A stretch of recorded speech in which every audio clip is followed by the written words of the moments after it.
भगवान नरसिंह प्रकट हो गए।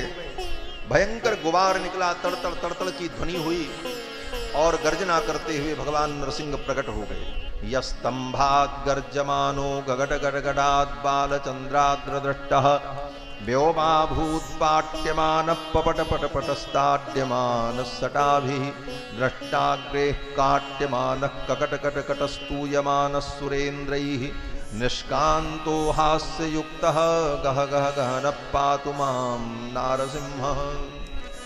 गर्जना करते हुए भगवान नरसिंह खंबे से प्रकट हो गए। गगट गडगडान्यो खंब फाट्यो चरचराय मानो निकस्यो नरनाहर को रूप अति भयानो। अत्यंत भयंकर रूप भगवान का प्रकट हुआ। प्रहलाद की वाणी को सत्य करने के लिए सत्यम विधातुम निजभृत्य भासितम स्तंभे सभायाम नमृगम न मानुषम। अपने भक्त की वाणी को सत्य करने के लिए भगवान खंबे से प्रकट हो गए। बड़ा भयानक रूप भगवान का। कराल दृष्टम, बड़े भयानक भगवान के दांत। करवाल चंचल छुरांत जिह्वम भ्रकुटी मुखोल्बणम, धधकती हुई आंखें आग के समान। स्तब्धोर्धकर्णम, दोनों कान ऐसे खड़े हैं और बड़े विशाल नख। भयंकर रूप। नरसिंह भगवान दौड़ पड़े, हिरण्यकश्यपु को पकड़ लिया, लेकर के आए और देहली के ऊपर विराजमान हो गए। अपनी जंघाओं पर भगवान ने हिरण्यकश्यपु को लिटा लिया। हिरण्यकश्यपु की तो सिट्टी पिट्टी गुम हो गई, उसका सारा प्रयास बंद हो गया। वो जान गया कि अब मेरी मृत्यु आ गई। ऐसा अद्भुत रूप धारण करके भगवान प्रकट हुए।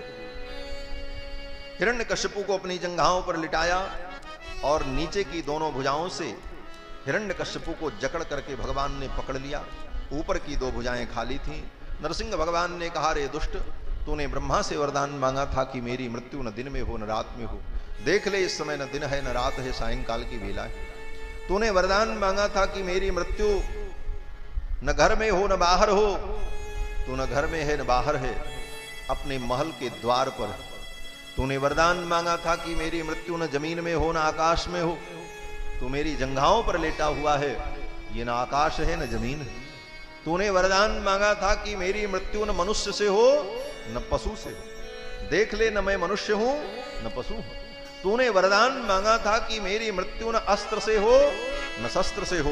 ये मेरे भयानक नख, ये न अस्त्र हैं न शस्त्र हैं। इस प्रकार हिरण्यकश्यपु को उसकी समस्त प्रतिज्ञाओं का स्मरण दिलाते हुए भगवान नरसिंह ने अपने भयंकर नख को हिरण्यकश्यपु के वक्षस्थल में घपात से धसाया और कर्र से कई बार में पेट फाड़ दिया।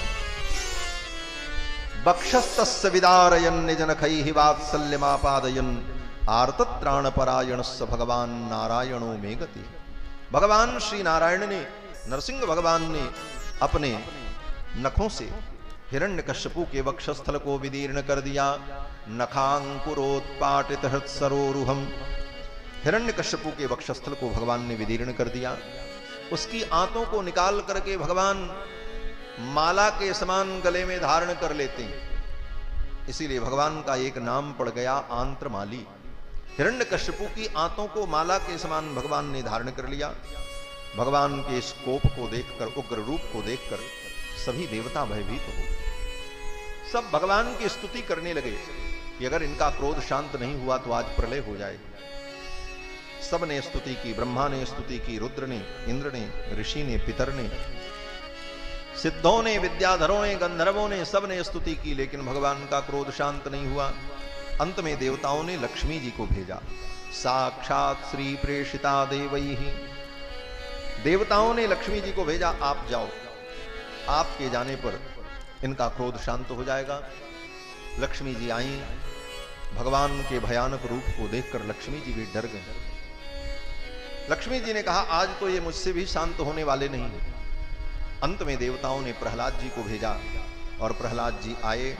आकर के नरसिंह भगवान के चरणों में साष्टांग प्रणाम किया। स्वपाद मूले पतितम तमर्भकम विलोक्य देव कृपया परिप्लुतः। साष्टांग प्रणाम करते हुए 5 वर्ष के बालक प्रहलाद को देखकर भगवान का क्रोध शांत हो गया। कृपया परिप्लुतः, करुणा के सागर में भगवान मानो डुबकी लगाने लगे और प्रहलाद को उठा करके भगवान ने अपनी गोद में बैठा लिया और अपनी जीभ से प्रहलाद के गोल गोल कपोल को भगवान चाटने लगे, जैसे शेर अपने बच्चे को चाटता है, गाय अपने बच्चे को चाटती है, उसी प्रकार भगवान नरसिंह प्रहलाद के कपोल को चूमने लगे, चाटने लगे। मंजुल मुखारविंद चूमि चूमि कहे प्रभु क्षमा करो पुत्र मोहे देर भई आने में। बार बार प्रहलाद के मुख को चूम करके भगवान कहते, प्रहलाद मुझे आने में देर हो गई हो तो मुझे क्षमा कर देना। वेदम बपुक्वच वयस्सु कुमार में तत्वैता प्रमत्त कृत दारुण यातनास्ति। इस दुष्ट ने तुम्हें कितनी यातनाएं दी हैं, लेकिन तुम्हारे आर्त वचन को सुन करके मैं दौड़ा हुआ आया हूं, लेकिन आने में अगर विलंब हो गया हो तो मुझे क्षमा कर देना। इस प्रकार भगवान ने प्रहलाद से कहा। फिर तो प्रहलाद जी ने भगवान से क्षमा मांगी। बोले प्रभु क्षमा तो मुझे मांगनी चाहिए, मेरे कारण आपको इतना कष्ट करना पड़ा। भक्त भगवान का बड़ा अद्भुत संवाद हुआ है। भगवान कहते हैं प्रहलाद मैं तुम्हारे ऊपर बहुत प्रसन्न हूं, वरदान मांगो क्या चाहिए। प्रहलाद जी कहते हैं प्रभु जो भक्त आपसे वरदान मांगता है, आपकी भक्ति करने के बाद आपसे कुछ चाहता है, वो आपका भक्त नहीं होता। बोले तब? प्रहलाद जी कहते हैं वो बनिया होता है। यस्त आशीष आशास्ते न सभृत्य सवई बणिक। वो तो बणिक है। बणिक का मतलब व्यापारी। किसी जाति विशेष की यहां निंदा नहीं है, यहां तात्पर्य समझना चाहिए। तात्पर्य यह है कि जैसे बणिक व्यापार करता है, माल देता है, पैसा लेता है, पैसा देता है और माल लेता है, उसी प्रकार जो भक्त आपकी भक्ति करे और उसके बदले में आपसे कुछ मांग ले, वो भक्त नहीं है, वो तो व्यापारी है। इसलिए हे प्रभु मुझे कुछ नहीं चाहिए, आप मेरे हृदय में कामना को न उत्पन्न करें, मुझे कुछ नहीं चाहिए। भगवान ने कहा प्रहलाद कुछ तो मांग लो, तुम्हारे जैसे भक्त को दे करके मैं प्रसन्न हो जाऊंगा। बोले आप दे करके प्रसन्न होंगे? भगवान ने कहा हां। भगवान ने कहा प्रहलाद सारी दुनिया को देते देते मैं थक गया। ये सारी दुनिया के जितने लोग हैं ना सब भिखारी हैं। दाता एक राम, भिखारी सारी दुनिया, ये सब मांगते रहते हैं भगवान से। भगवान कहते हैं भिखारियों को देते देते मैं थक गया, लेकिन तुम्हारे जैसा आप्त काम, पूर्ण काम, परम निष्काम भक्त अगर कुछ मांगे और मैं दूं तो मेरा देना सार्थक हो जाएगा। मेरी प्रसन्नता के लिए कुछ मांग लो। प्रहलाद जी ने कहा ऐसी बात है, आप कुछ दे करके प्रसन्न होना चाहते हो? भगवान ने कहा हाँ। तो प्रहलाद जी ने कहा तब मैं मांगूंगा। राजी हैं हम उसी में जिसमें तेरी रजा है। अगर आप कुछ दे करके प्रसन्न होना चाहते हैं तो आपकी प्रसन्नता के लिए, आपके मुखोल्लास के लिए मैं आपसे मांगूंगा। और प्रहलाद जी मांगने को तैयार हो गए। आप कहोगे कि प्रहलाद जी बड़े निष्काम भक्त बनते थे, कामना तो उनमें भी आ गई, लेकिन प्रहलाद जी ने क्या मांगा? अद्भुत चीज मांगी।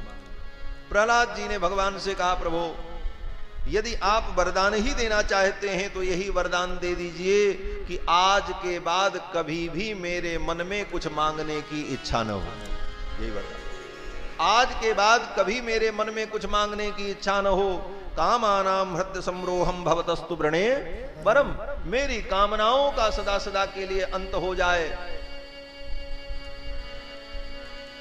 प्रहलाद जी के अंदर तो पहले से ही कोई कामना नहीं थी, तो ऐसा वरदान मांगने का औचित्य क्या था? बोले प्रहलाद जी बड़े बुद्धिमान हैं। प्रहलाद जी ने सोचा आज मेरे मन में कोई कामना नहीं है, कल कहीं कोई कामना उत्पन्न हो गई तो फिर गड़बड़ हो जाएगा, क्योंकि मन का कोई भरोसा नहीं है। ये मन बड़ा चंचल है। चंचलम ही मन कृष्ण प्रमाथि बलवत्रण। ये मन कभी स्थिर नहीं रहता। पल भर में योगी, पल में वियोगी। पल भर में ये मन योगी बन जाता है, बड़ा भजन में मन लगता है, और पल भर में ही ये मन कुछ और करने लगता है। पल भर में योगी, पल में वियोगी। पल भर में ज्ञानी पल भर में भोगी, बदलता जो क्षण क्षण में वृत्ति अपनी, कभी अपने मन के भरोसे न रहना। ये मन हर क्षण अपनी वृत्ति को बदलता रहता है, इसका भरोसा करने लायक नहीं। आज ठीक है, कल बिगड़ सकता है। तो प्रहलाद जी ने सोचा आज मेरे मन में कोई कामना नहीं है, कल कहीं कोई कामना आ गई तो गड़बड़ हो जाएगा, इसलिए ठाकुर जी से बंधन करवा लो। और प्रहलाद जी महाराज ने भगवान से यही कहा कि कामानाम हृदय संरोहम भवतस्तु वृणे वरम। हे प्रभु, आप यही वरदान दे दीजिए कि मेरी कामनाओं का सदा सदा के लिए अंत हो जाए, कभी मेरे अंदर कोई कामना उत्पन्न न हो। भगवान बड़े प्रसन्न हुए। प्रहलाद जी ने भगवान से कहा प्रभु एक बात और। बोले क्या? बोले आप मेरे पिता को क्षमा कर दो, मेरे पिता की दुर्गति न हो, मेरे पिता ने बहुत अपशब्द आपको कहे, मेरे पिता का कल्याण कर दो। प्रहलाद के इन वचनों को सुनकर भगवान के हृदय में करुणा समुच्छलित हो गई, भगवान के नेत्र सजल हो गए। प्रहलाद को उठा करके हृदय से लगा लिया। प्रहलाद, तेरा हृदय कितना उदार है, जिस पिता ने तुझे मारने के लिए कोई कोर कसर बाकी नहीं रखी, ऐसे पिता के प्रति भी तुम्हारा ये सद्भाव है। इसी को साधुता कहते हैं। साधु भगवत भक्त कभी किसी से बैर नहीं रखते। साधु का जीवन बैर मुक्त होता है। साधु के हृदय में बद्ध बैर नहीं होना चाहिए। परिस्थितियां प्रतिकूल होती हैं, प्रारब्ध और काल के अधीन होती हैं, इसलिए किसी के अंदर दोष का चिंतन नहीं करना। प्रहलाद जी महाराज कहते हैं कुछ भी हो, मेरे पिता हैं, इनका कल्याण कर दो आप। भगवान कहते हैं प्रहलाद, तेरे जैसा भक्त जिसके कुल में उत्पन्न हो जाए ना, उसकी तो 21 पीढ़ी तर जाती है।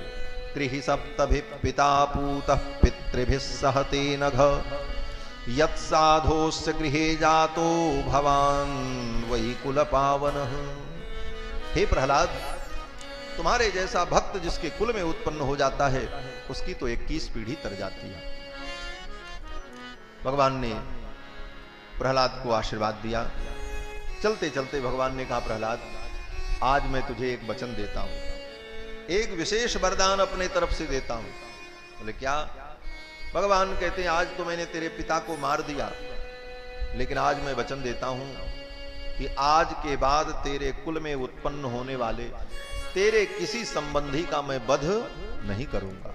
वो कितना भी बड़ा अपराध क्यों न करे, लेकिन मैं उसको मृत्युदंड नहीं दूंगा। ये विशेष वरदान देकर के भगवान अंतर्धान हो गए। फिर तो प्रहलाद जी महाराज असुरों के राजा बने। प्रहलाद जी के इस चरित्र को श्री नारद जी महाराज ने युधिष्ठिर को सुनाया, सुखदेव जी महाराज ने राजा परीक्षित को सुनाया है। इसी प्रसंग में सप्तम स्कंद में देवर्षि नारद ने युधिष्ठिर को वर्णाश्रम धर्म का वर्णन करके सुनाया है। 4 वर्ण 4 आश्रम, और 4 वर्ण 4 आश्रम के जो धर्म हैं, यही वर्णाश्रम धर्म है और यही सनातन धर्म है। अपने अपने वर्ण और आश्रम के अनुकूल धर्म का आचरण करना, यही सनातन धर्म का स्वरूप है। वर्ण और आश्रम के बिना सनातन धर्म की परिकल्पना भी नहीं की जा सकती। आज तथाकथित समाज के बुद्धिमान लोग, समाज सुधारक लोग कहते हैं वर्ण व्यवस्था समाज का कलंक है। वर्ण व्यवस्था समाज का कलंक नहीं है, अपितु वर्ण व्यवस्था के पीछे जो लोगों की घटिया सोच है, वो समाज का कलंक है। वर्ण व्यवस्था तो सनातन धर्म की एक सुदृढ़ व्यवस्था है, वो अव्यवस्था नहीं है। उसका नाम ही है वर्ण व्यवस्था। समाज को व्यवस्थित रखने के लिए एक व्यवस्था दी है वेदों ने, शास्त्रों ने, और वही परम धर्म है। वर्णाश्रम धर्म ही सनातन धर्म का आधार है। 4 वर्ण 4 आश्रम, इन 8 स्तंभों पर ही सनातन धर्म का महामंडप टिका हुआ है। अगर वर्ण और आश्रम समाप्त हो जाएगा तो सनातन धर्म की भी परिकल्पना नहीं की जा सकती। आज सनातन धर्म की रक्षा के लिए बड़े बड़े आयोजन होते हैं, बड़ी बड़ी संस्थाएं बन रही हैं, बड़ी बड़ी पार्टियां बनती हैं, और सब डींग हाँकते हैं कि हम सनातन धर्म की रक्षा करेंगे। लेकिन सनातन धर्म की रक्षा का मूल बिंदु क्या होगा, इस पर कोई विचार नहीं करता। सनातन धर्म की रक्षा अगर आप चाहते हो तो सबसे पहले वर्ण व्यवस्था की रक्षा करनी पड़ेगी, तभी सनातन धर्म बचेगा। इसलिए सनातन धर्म के प्रति जिसकी निष्ठा है, जो सनातनी है, उनको सावधान होना चाहिए और वर्ण व्यवस्था नष्ट न हो इसके लिए प्रयास करना चाहिए। क्या प्रयास हो? बोले प्रयास यही है कि हम अंतरजातीय विवाह से बचें। आज जो अंतरजातीय विवाह हो रहा है, एक वर्ण के लोग दूसरे वर्ण में विवाह करते हैं, इसका परिणाम बोले वर्ण संकर की उत्पत्ति होगी। जो गीता में अर्जुन ने कहा कि स्त्री सुदुष्टा सुवार्षणीय जायते वर्ण संकरः संकरो नरकायैव कुलघ्नानां कुलस्य च पतन्ति पितरो हेषां लुप्त पिंडोदक क्रिया। तो जब अंतरजातीय विवाह होगा तो उससे जो संतान पैदा होगी वो वर्ण संकर होगी, और वर्ण संकर संतान जो होती है उसको कोई भी वैदिक कर्म करने का अधिकार नहीं होता।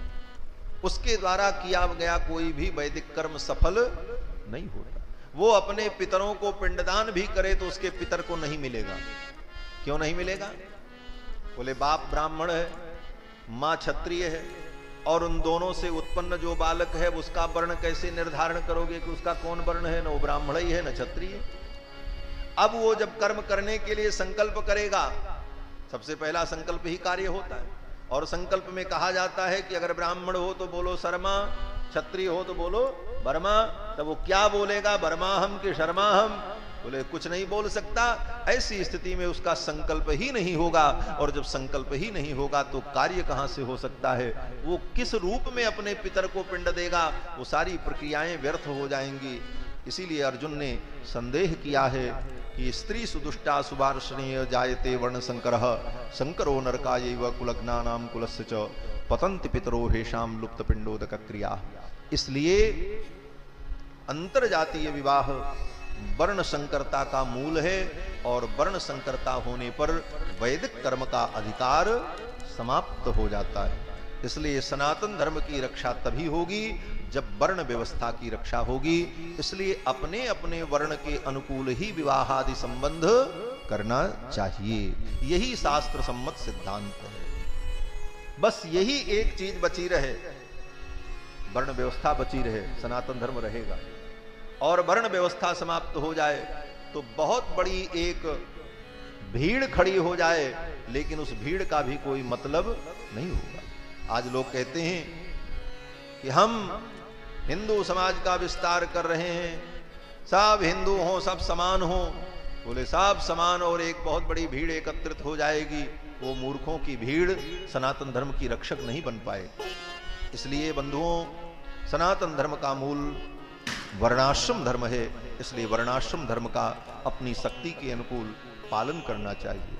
स्वधर्माचरणम शक्त्या विधर्माच्च निवर्तनम दैवाल्लब्धेन संतोषः आत्मविचरणार्चनम, जो कपिल भगवान ने कहा।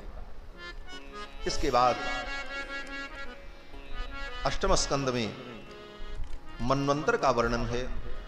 अलग अलग मनवंतर में भगवान के अनेकानेक अवतार हुए। उन अवतारों का वर्णन सुखदेव जी ने राजा परीक्षित को सुनाया। भगवान का एक अवतार विभु अवतार हुआ, भगवान का एक अवतार सत्यसेन अवतार हुआ, भगवान का एक अवतार हरि अवतार हुआ। सुखदेव जी कहते हैं, राजन, हरिमेधस नाम के एक महर्षि थे, उनकी पत्नी का नाम हरिणी। उनके गर्भ से भगवान प्रकट हुए, इसलिए भगवान का नाम हुआ हरि। राजा परीक्षित ने कहा, गुरुदेव, मैंने सुना है कि ये हरि अवतार जो भगवान का है, इन्हीं भगवान श्री हरि ने गजराज की रक्षा की थी। हरिर्यथा गजपतिम ग्राहग्रस्त ममूमुचत। भगवान हरि ने ही ग्राह के चंगुल में फंसे हुए गजराज को बचाया। ये कथा आप कृपा करके सुनाओ। राजा परीक्षित के पूछने पर सुखदेव जी महाराज वर्णन करते हैं। सुखदेव जी कहते हैं, क्षीर सागर के मध्य में त्रिकूट नाम का एक विशाल पर्वत, उसी पर्वत पर एक गजराज रहता था। एक दिन वो गजराज अपने संपूर्ण परिवार के सहित सरोवर में स्नान करने गया। वहां पर पहले से ही एक ग्राह था। उस ग्राह ने गजराज के पैर को पकड़ लिया और पानी के अंदर खींचने लगा। गजराज ने बहुत छुड़ाने का प्रयास किया, लेकिन अपने पैर को छुड़ा नहीं पाया। उसके परिवार के लोग उसकी सहायता करते रहे, खींचते रहे, लेकिन अंत में गजराज असमर्थ हो गया। उसके परिवार के लोग उसे छोड़ करके चले गए। गजराज अपनी रक्षा के लिए लड़ता रहा। जब सब उसे छोड़ करके चले गए, लड़ते लड़ते गजराज थक गया, तो उसने भगवान का स्मरण किया। जब चारों तरफ से हार गया, तब भगवान हरि का स्मरण किया। श्री सूरदास जी कहते हैं कि सुनेरी मैंने निर्बल के बलराम, अपबल तपबल और बाहुबल, चौथो बल है दाम, सूर किशोर कृपाते सब बल, हारे को हरि नाम। जब व्यक्ति सब जगह से हार जाता है, तब हरि का स्मरण करता है। और हरि करते क्या हैं? बोले हरिर हरति पापानि। भगवान का नाम हरि इसीलिए है कि वो पाप का हरण कर लेते हैं, दुख का हरण कर लेते हैं, चिंता का हरण कर लेते हैं। बोले महाराज हमारे पास पाप भी नहीं है, दुख भी नहीं है, चिंता भी नहीं है, तब भगवान हरि हमारा क्या हरण करेंगे? तो भक्तों ने कहा तुम्हारे चित्त का भी हरण कर लेंगे, चित्त को भी चुरा लेते। तो जो अपने भक्त के चित्त का भी हरण कर लें, उनका नाम हरि। हरिर हरति पापानि दुष्ट चित्तैरपि स्मृतः। गजराज ने भगवान हरि का स्मरण किया। राजा परीक्षित ने पूछा, महाराज ये तो हाथी पशु था, इसको भगवान की याद कैसे आई? पशु को इतनी बुद्धि कहां से आ गई कि मरते समय दुख में विपत्ति में भगवान का स्मरण करना चाहिए? तो सुखदेव जी कहते हैं, राजन जजाप परमम जाप्यम प्राग जन्मनि अनुशिक्षितम। पूर्व जन्म के संस्कार के कारण गजराज को भगवान की याद आ गई और गजराज ने भगवान को पुकारा। गजराज ने बड़ी सुंदर स्तुति की है भगवान की। 28 श्लोकों में गजराज ने भगवान की स्तुति की। इसका नाम गजेंद्र मोक्ष है। गजेंद्र मोक्ष स्तुति 28 श्लोकों में गजराज ने भगवान की स्तुति की। लेकिन इस स्तुति की विशेषता है कि इस स्तुति में गजराज ने कहीं भी भगवान का नाम नहीं लिया। आप कोई भी स्तुति करोगे तो भगवान का नाम आ जाएगा। राम जी की स्तुति करोगे तो जय जय सुरनायक जन सुखदायक प्रणतपाल भगवंता, गोदिज हितकारी जय असुरारी सिंधु सुता प्रियकंता। हे सिंधु सुता के प्रियकांत, कोई न कोई भगवान का नाम आ जाएगा। लेकिन गजराज ने 28 श्लोकों में स्तुति की, भगवान का कोई नाम नहीं है, केवल भगवान की विशेषताओं का वर्णन करता रहा और गजराज ने स्तुति की। गजराज कहता है कि यस्मिन इदम यतश्चेदम, ये संपूर्ण सृष्टि जिस तत्व के अंदर परमात्मा के अंदर है, वो परमात्मा मेरी रक्षा करे। ये संपूर्ण सृष्टि जिससे उत्पन्न हुई वो मेरी रक्षा करे। नमो भगवते तस्मै यत एतत् चिदात्मकम, ये चिद चिदात्मक संसार जिस परमात्मा से उत्पन्न हुआ वो परमात्मा मेरी रक्षा करे। पुरुषाय आदि बीजाय, जो संपूर्ण सृष्टि के आदि बीज हैं, परम पुरुष हैं, वो मेरी रक्षा करें। इस प्रकार गजराज ने भगवान की स्तुति की, कहीं भी भगवान का नाम नहीं लिया। नाम से तात्पर्य, गजराज ने ये नहीं कहा कि लक्ष्मीपति मेरी रक्षा करें, चक्रधारी मेरी रक्षा करें, भगवान शंखपाणी मेरी रक्षा करें, ऐसा कोई नाम नहीं लिया। कारण संत जन कहते हैं कि ये गजराज की स्तुति परतत्व का निर्णय करने वाली स्तुति है। परतत्व का निर्णय हो रहा है यहां पर कि परम तत्व कौन है। परम तत्व परब्रह्म परमात्मा जो सबके मूल हैं, वो किस रूप में? कोई कहता है सूर्य है, कोई कहता चंद्रमा है, कोई कहता वरुण है, कोई कहता अग्नि है। वेद व्यास जी कहते हैं इस कथा से निर्णय कर लो परम तत्व भगवान नारायण है, दूसरा कोई नहीं। परम तत्व तो भगवान नारायण हैं। और ये निर्णय हो रहा है क्योंकि गजराज ने जब स्तुति की तो गजराज ने ये कहा कि जो परम तत्व हो मेरी रक्षा करे, जो परब्रह्म है वो मेरी रक्षा करे। तो अब तय हो गया कि जो परब्रह्म होगा वही आएगा, तो बाकी कोई देवता गजराज की रक्षा करने के लिए नहीं आए। सुखदेव जी कहते हैं कि एवं गजेन्द्र मुपवर्णित निर्विशेषम ब्रह्मादयो विविध लिंग विदाभिमानाः नैते यदोपससुपुर्निखिलात्मकत्वात् तत्राखिलामरमयो हरिराविरासीत्। एवं गजेन्द्र मुपवर्णित निर्विशेषम ब्रह्मादयो विविध लिंग विदाभिमानाः। ब्रह्मादिक देवता अपने अपने लोक में बैठ करके गजराज की स्तुति को सुन रहे थे और गजराज के इस दुख को देख रहे थे, लेकिन कोई उसकी रक्षा के लिए नहीं आए। क्यों नहीं आए? बोले स्तुति सुन रहे थे। सबने सोचा कि अरे ये तो परम तत्व को बुला रहा है, ये कारण तत्व को बुला रहा है और जगत का कारण मैं नहीं। अपने अपने गिरेबान में सबने देखा और सबने यही अनुभव किया कि हम तो परम तत्व नहीं हैं। तो जो परम तत्व हो वो जाए। तो परम तत्व कौन है? बोले भगवान नारायण। और भगवान नारायण आ गए। कैसे आए? बोले तम तद्वदार्तम उपलभ्य जगन्निवास स्तोत्रम निशम्य दिविजयी सह संस्तुवद्भिः छंदोमयेन गरुडेन समुह्यमान। अपने गरुड़ पर बैठ करके भगवान गरुणध्वज आ गए। आए भगवान जब आए तो इतनी बेग से भगवान आ रहे थे कि भगवान का पीतांबर आकाश में उड़ रहा था। भगवान के गले की बनमाला हल्लोरित हो रही थी। गजराज ने भगवान को देखा आकाश में गरुड़ पर विराजमान। तो गजराज ने सोचा कि भगवान को मैं क्या अर्पित करूं। सोन्तस्सरस्युर्बलेन गृहीत आर्तो दृष्ट्वा गरुत्मति हरिम खौपात्त चक्रम। आकाश में आते हुए भगवान को देख करके गजराज भाव विह्वल हो गया। गजराज अपने दुख को भूल गया।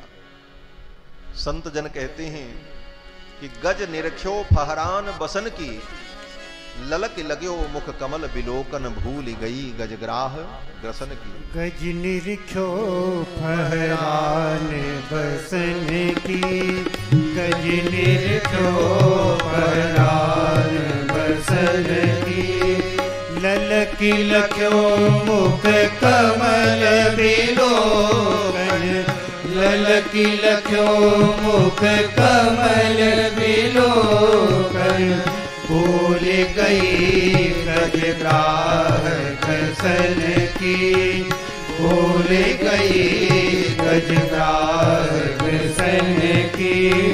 गज निरख्यो फहरान बसन की, गज निरख्यो फहरान बसन की।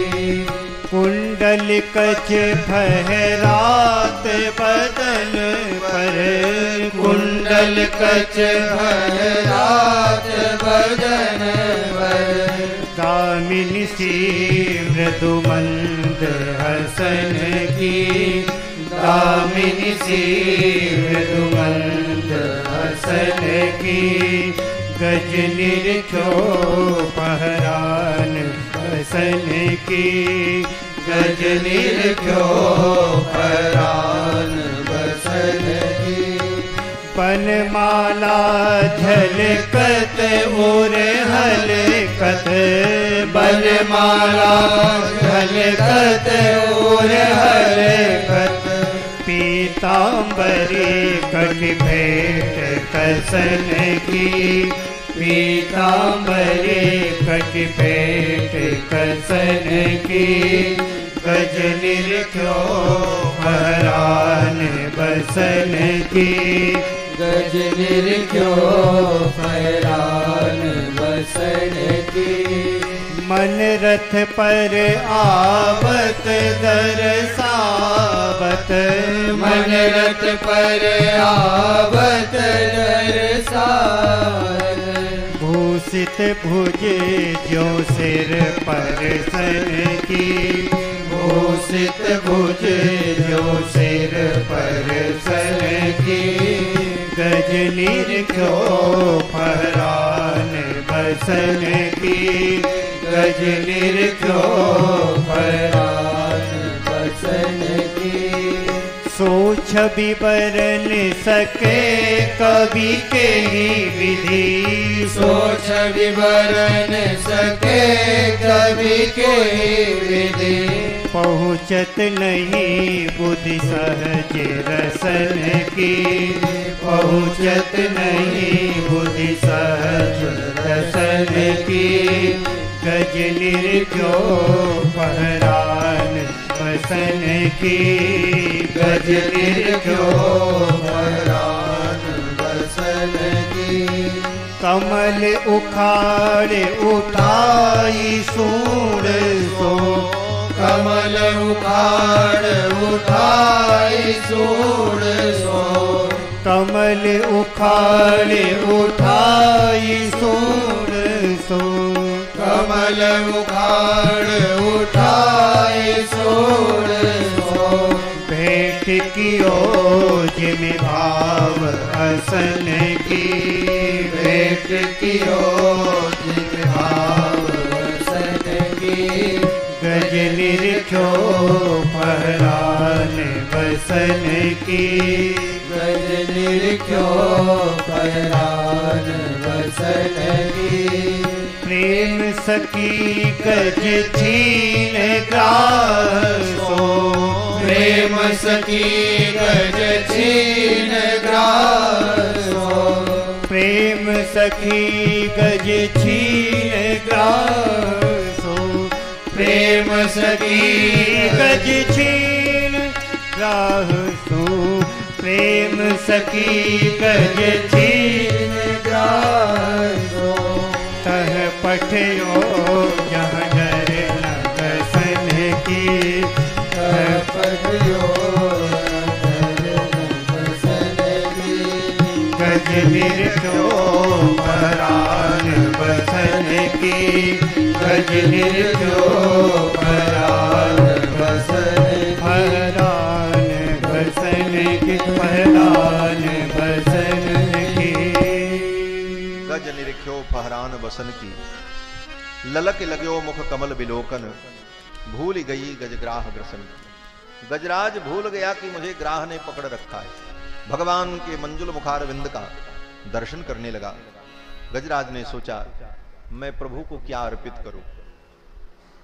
श्री सुखदेव जी कहते हैं कि गजराज ने उसी सरोवर से एक कमल पुष्प को उखाड़ा और भगवान को अर्पित कर दिया। सोंत सरस्वरबलेन गृहीत आर्तो, आर्त गजराज ने उसी सरोवर से एक कमल को उखाड़ा और भगवान को अर्पित किया। एक संत आचार्य यहां पर शंका करते हैं कि जिस सरोवर में कई वर्षों से गज और ग्राह का युद्ध चल रहा था, वहां तो समुद्र मंथन हो गया, एक भी कमल बचा था। 10-20 भैंस और हाथी घुस जाए पानी में तो सरोवर में कीचड़ हो जाता, एक फूल नहीं बचेगा। तो वहां कमल पुष्प कहां से बचा था कि गजराज ने वो कमल पुष्प भगवान को अर्पित किया। इस शंका का समाधान करते हुए एक टीकाकार विद्वान लिखते हैं कि गजराज जब सोचने लगा मैं भगवान को क्या अर्पित करूं, ठाकुर जी को मैं कैसे प्रणाम करूं, तो उसकी भावना को भगवती श्री जी ने समझ लिया और वैकुंठ में बैठे बैठे भगवती लक्ष्मी ने सोचा कि भगवान जा रहे हैं और ये गजराज प्रभु को क्या अर्पित करेगा, इसके पास कुछ है नहीं। तुरंत लक्ष्मी जी ने अपने हाथ के उस कमल पुष्प को उछाल दिया, फेंक दिया और वही पुष्प आकर के गिरा और गजराज ने उस पुष्प को उठा करके भगवान को अर्पित कर दिया। वही पुष्प गजराज ने भगवान को अर्पित किया और एक हाथ से ठाकुर जी ने उसके उपहार को स्वीकार किया और ठाकुर जी ने सोचा कि कहीं मेरा भक्त डूब न जाए।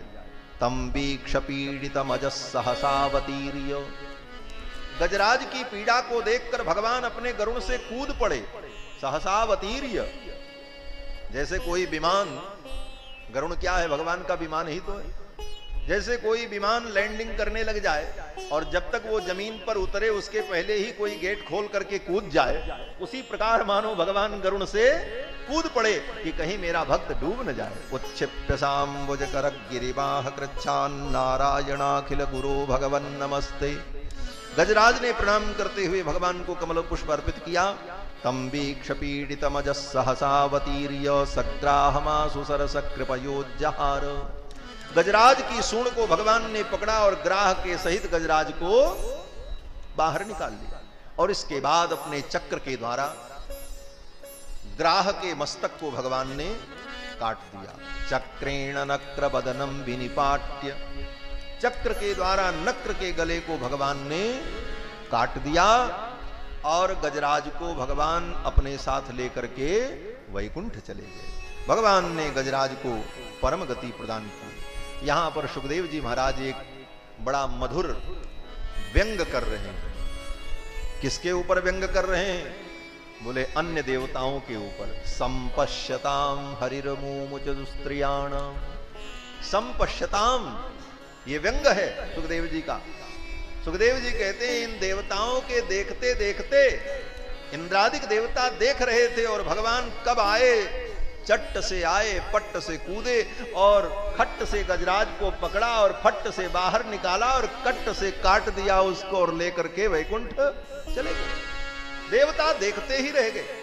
संपश्यताम, ये बहुत बड़ा व्यंग है देवताओं के ऊपर। मानो सुखदेव जी कहते हैं देवता किसी लायक नहीं, ये तो तमाशा ही देखने लायक है, इनसे क्या होने वाला। सब कुछ करता धरता तो भगवान है, ये देवता तो केवल तमाशा देखने वाले हैं। इनके देखते देखते भगवान आए और गजराज को दुख से मुक्त करके अपने साथ लेकर के चले गए। श्री सुखदेव जी कहते हैं राजन, ये गजराज पूर्व जन्म में द्रविण देश का राजा था। इसका नाम इंद्रद्युम्न था और इसको अगस्त मुनि ने शाप दिया। इंद्रद्युम्न राजा भगवान का परम भक्त था, वैष्णव था। एक दिन भगवान की पूजा कर रहा था, आराधना कर रहा था। स एकदाराधन काल आत्मवान गृहीत मौन व्रत ईश्वरम हरि। मौन व्रत धारण करके भगवान की आराधना कर रहा था। उसी समय अगस्त मुनि आ गए, गुरुजी आ गए। गुरुजी आए तो उठ करके इसने गुरुजी को प्रणाम नहीं किया, पूजा में ही बैठा रहा। प्रणाम करने की इच्छा तो थी, ऐसा नहीं था कि नास्तिक था, श्रद्धा भी थी, लेकिन उसने सोचा कि हमारा पाठ और व्रत पूरा हो जाए, नियम पूरा कर लें, तब उठ करके गुरुजी को प्रणाम करें। इतने में अगस्त मुनि नाराज हो गए और उन्होंने शाप दे दिया, हाथी के समान बैठे हो, जाओ हाथी हो जाओ। इस कथा का मतलब क्या है? इस कथा का मतलब यह है कि राम ते अधिक राम कर दासा। भगवान से बढ़कर भगवान के भक्तों की महिमा है। आप भगवान की पूजा कर रहे हो, लेकिन उस समय आचार्य आ जाएं, गुरु आ जाएं, तो पहले उनका दौड़ करके आदर करना चाहिए, स्वागत करना चाहिए। आचार्य की महिमा सर्वोपरि है, क्योंकि आचार्य संबंध से ही भगवत प्राप्ति होती है। इसलिए आचार्य की महिमा भगवान से भी बढ़कर के हो जाती है। इंद्रद्युम्न राजा उठ करके गुरुजी को प्रणाम नहीं किया, इसलिए शाप मिल गया और हाथी बनना पड़ा। चरणों में गिर करके प्रार्थना की तो गुरुदेव ने कहा कि अगले जन्म में हाथी तो बनोगे, लेकिन भगवान तुम्हारा उद्धार करेंगे। और ये जो ग्राह था, बोले ये पिछले जन्म में हुहू नाम का गंधर्व था और शाप के कारण यह भी ग्राह बना। आज भगवान ने इसका उद्धार किया। हरि अवतार की यह कथा सुखदेव जी ने राजा परीक्षित को सुनाई। इसके बाद भगवान के अजित अवतार का वर्णन किया, भगवान के वैकुंठ अवतार का वर्णन किया। अजित अवतार का वर्णन करते हुए सुखदेव जी कहते हैं कि भगवान अजित ने ही समुद्र मंथन करवाया और समुद्र से 14 रत्न प्रकट हुए। समुद्र मंथन की जब चर्चा आई तो राजा परीक्षित ने पूछा कि समुद्र मंथन क्यों हुआ, क्या कारण था? तो सुखदेव जी कहते हैं कि दुर्वासा जी के शाप से जब त्रिलोकी की स्त्री नष्ट हो गई, लक्ष्मी जी समुद्र में चली गई, लक्ष्मी जी की कृपा दृष्टि के अभाव के कारण संपूर्ण त्रिलोकी दुखमय हो गई और सब ने जाकर के भगवान से प्रार्थना की। तो भगवान ने कहा अब समुद्र का मंथन करो और समुद्र से लक्ष्मी जी प्रकट होंगी और उनकी कृपा दृष्टि पड़ेगी, तब सारा संसार पुनः आनंदमय होगा। दुर्वासा जी ने साप क्यों दिया? बोले यदा दुर्वासस सापात सेन्द्रालोकास्त्रयो नृप। एक बार दुर्वासा जी कहीं जा रहे थे, उधर से मेनका नाम की अप्सरा आ रही थी। मेनका अप्सरा अपने हाथ में नंदन वन के पुष्पों की माला को ले रखी थी। दुर्वासा जी सामने पड़ गए, वो डर गई कि ये बाबा जी तो बड़े क्रोधी हैं, कहीं शाप न दे दे। तो महाराज को प्रसन्न करने के लिए तुरंत वो नंदन वन के पुष्प की माला को दुर्वासा जी के गले में डाल दिया। दुर्वासा जी माला तो पहन लिए, बड़े प्रसन्न हुए। स्वर्ग की माला थी, नंदन वन के पुष्पों की माला, पारिजात वृक्ष के पुष्प की माला। उस माला की विशेषता क्या थी? बोले जब से माला गले में आई अब न भूख लगे, न प्यास लगे, न थकावट हो, मन सदा प्रसन्न। तो उस माला की महिमा को देख करके दुर्वासा जी बार बार सोच रहे थे, बड़ी सुंदर माला। बार बार उस माला को उठा करके देखें और यही सोचें कितनी सुंदर माला है। जब से ये माला गले में आई तब से मन प्रसन्न है, थकावट भी नहीं हो रही, भूख भी नहीं लग रही, प्यास भी नहीं लग रही। ये तो बड़ी अच्छी माला है। बार बार उस माला के गुण का स्मरण करने लगे, माला का स्मरण करने लगे। भगवान का जो स्मरण हो रहा था वो बंद हो गया और माला का स्मरण होने लगा। सच पूछो तो माला इसलिए होनी चाहिए जो भगवान का स्मरण करावे, और जो माला भगवान का स्मरण न करावे ऐसी माला रखनी नहीं। महात्मा माला क्यों रखते हैं? बोले माला इसलिए रखते हैं कि माला के कारण भगवान का स्मरण होगा, इसलिए उसका नाम है सुमिरनी। कहते महाराज हम सुमिरनी जप रहे हैं। क्यों? बोले ये सुमिरन कराती है। और जो माला भगवान का विस्मरण करा दे ऐसी माला को तो तुरंत हटा देना चाहिए। तजिए ताहि कोटि बैरी सम यद्यपि परम स्नेही। तुरंत दुर्वासा जी ने वो माला निकाली और फेंकने जा रहे थे, तब तक उधर से इंद्र आ गए। दुर्वासा जी ने सोचा ये राजा महाराजा है, किसी को पहना देता। दुर्वासा जी ने अपने गले की वो माला इंद्र को पहना दी। इंद्र ने पहन तो लिया लेकिन श्रद्धा से नहीं, डर के मारे कि कहीं दुर्वासा जी शाप न दे। और ज्यों ही दुर्वासा जी आगे गए, इंद्र ने वो माला अपने गले से निकाल करके अपने ऐरावत के सिर पर रख दिया, हाथी के सिर पर। इंद्र को अभिमान कि मैं स्वर्ग का राजा और ये मृत्युलोक का एक फक्कड़ बाबा दुर्वासा, जिसके शरीर से दुर्गंध आ रही है। दुर्वासा है? दुर्वासा का मतलब जिसके शरीर से दुर्गंध आवे, और दुर्वासा का मतलब यह भी है जिसके बसन वस्त्र गंदे मैले कुचैले हो।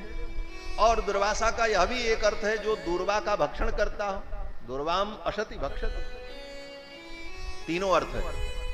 तो इंद्र को अभिमान आ गया कि मृत्युलोक का ये फक्कड़ बाबा मैला कुचैला और इसके गले की उतारी हुई माला मैं स्वर्ग का राजा मैं पहनूं। उठा करके माला को हाथी के सिर पे रख दिया और हाथी ने उस माला को उठा करके जमीन में पटक दिया। नेताओं का यही स्वभाव होता है, राजाओं का। इंद्र भी राजा हैं। आज भी देखो बड़े बड़े नेताओं को आप माला पहनाओ तो सब माला कहां रखी जाती? बोले गाड़ी के बोनट पे। और जितनी नेता की गाड़ी रहती उस गाड़ी के बोनट पे ही रखी जाती सब माला, दुनिया देखती। तो इंद्र की भी सवारी क्या है? बोले हाथी, और हाथी के सिर पर वो माला रख दी। हाथी ने अपनी सूंड से माला को उठाया, जमीन पर पटक दिया, पैर से रौंद दिया। तब तक घूम करके दुर्वासा जी ने देख लिया। अब दुर्वासा जी को तो क्रोध आ गया। इस इंद्र को अपने स्वर्ग के साम्राज्य का इतना गर्व, मेरी दी हुई माला की ये दुर्दशा। तुरंत दुर्वासा जी ने कमंडल से जल लिया और कहा, इंद्र, जिस स्वर्ग साम्राज्य के अहंकार में तुमने मेरी माला का अनादर किया है, मैं तुम्हें शाप देता हूं, तुम्हारी वो त्रिलोकी की श्री नष्ट हो जाए। शाप दे। दुर्वासा जी गरम दल के नेता हैं महाराज। ये क्षमा उमा करना नहीं जानते। यहां पर तो केवल एक श्लोक लिखा है, यदा दुर्वाससापात सेन्द्रा लोकस्त्रयो नृप। लेकिन विष्णु पुराण में ये कथा जहां पर है, वहां पर तो दुर्वासा जी पहले कहते हैं कि वशिष्ठो नैव जानीत दुर्वासा नाम नामतः, मुझको वशिष्ठ मत समझना। हाँ?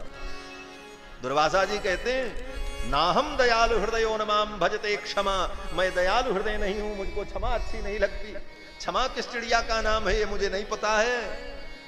वशिष्ठो नहीं बजानीत दुर्वासा नाम नामतः, मुझको वशिष्ठ मत समझना, मैं दुर्वासा हूं। ऐसा कहते हुए दुर्वासा जी ने इंद्र को शाप दिया। इंद्र का सारा वैभव नष्ट हो गया, इंद्र का पीतांबर काला पड़ गया, जितने आभूषण थे जो सोने चांदी के हीरे पन्ने पोखराज जड़े सब कंकड़ पत्थर हो गए, तेजहीन हो गए इंद्र।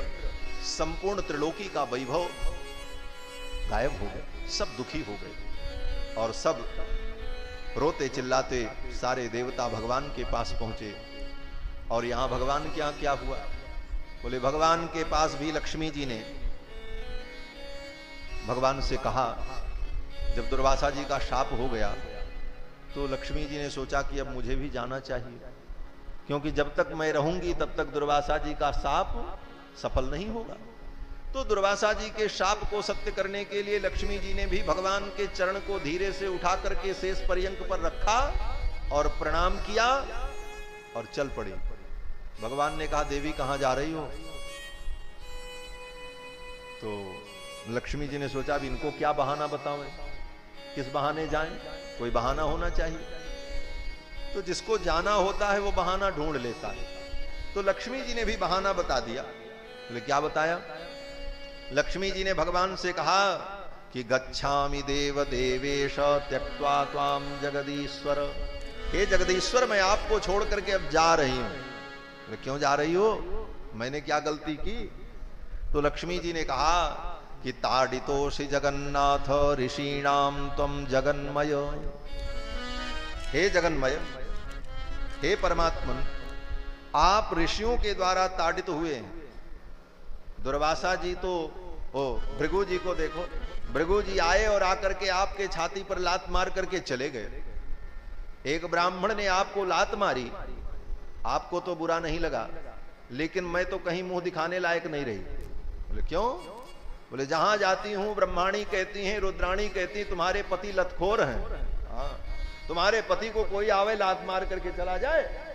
तो लक्ष्मी जी ने कहा कि अब ये मुझसे सहन नहीं होता, अब मैं जा रही हूं। गच्छामि देव देवेश त्यक्त्वा त्वाम जगदीश्वर ताडितोषि जगन्नाथ ऋषीणाम त्वम जगन्मय। ऐसा बहाना करके लक्ष्मी जी समुद्र में चली गईं और लक्ष्मी जी के जाते ही सब कुछ समाप्त हो गया। जो कुछ वैभव बचा था वो भी समाप्त हो गया। फिर तो देवता लोग आए भगवान के पास, भगवान से निवेदन किया। भगवान ने कहा एक ही उपाय है, समुद्र मंथन करो और समुद्र से लक्ष्मी जी प्रकट हो, उनकी कृपा दृष्टि हो तो सारा संसार आनंदमय हो। देवताओं ने कहा इतने बड़े समुद्र का मंथन कैसे होगा? तो भगवान ने कहा मंदराचल पर्वत को मथानी बनाओ, बासुकी नाग को रस्सी बनाओ और देवता दैत्य सभी मिलकर के समुद्र का मंथन करो। भगवान की प्रेरणा से देवता लोग समुद्र मंथन करने को तैयार हो गए।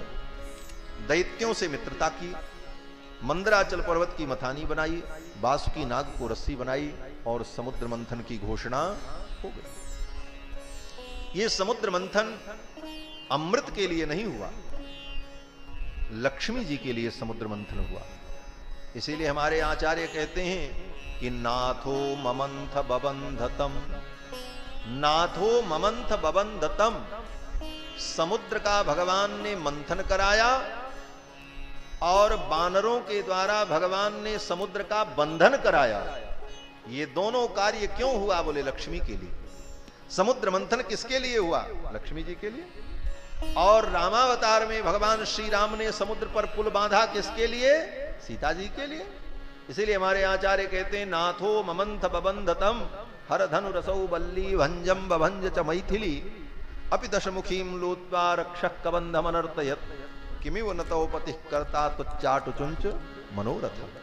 भगवान ये सब लीला श्री जी के लिए ही करते हैं। यहां तक कि आचार्यों ने वर्णन किया है कि जैसे अपनी मयूरी को देख करके मयूर अपने पंख को फैला करके नृत्य करता है, उसी प्रकार भगवान श्री जी की प्रसन्नता के लिए ही ये विचित्र सृष्टि को उत्पन्न करके इस सृष्टि में भगवान लीला करते हैं। ये संपूर्ण लीला श्री जी के लिए ही भगवान करते हैं। तो श्री जी के लिए ही मानो समुद्र मंथन और समुद्र बंधन हुआ। अब देवता दैत्य सब समुद्र के तट पर आए, बोले मंदराचल पर्वत को लाया जाए। दैत्यों ने कहा हम लाने जा रहे हैं।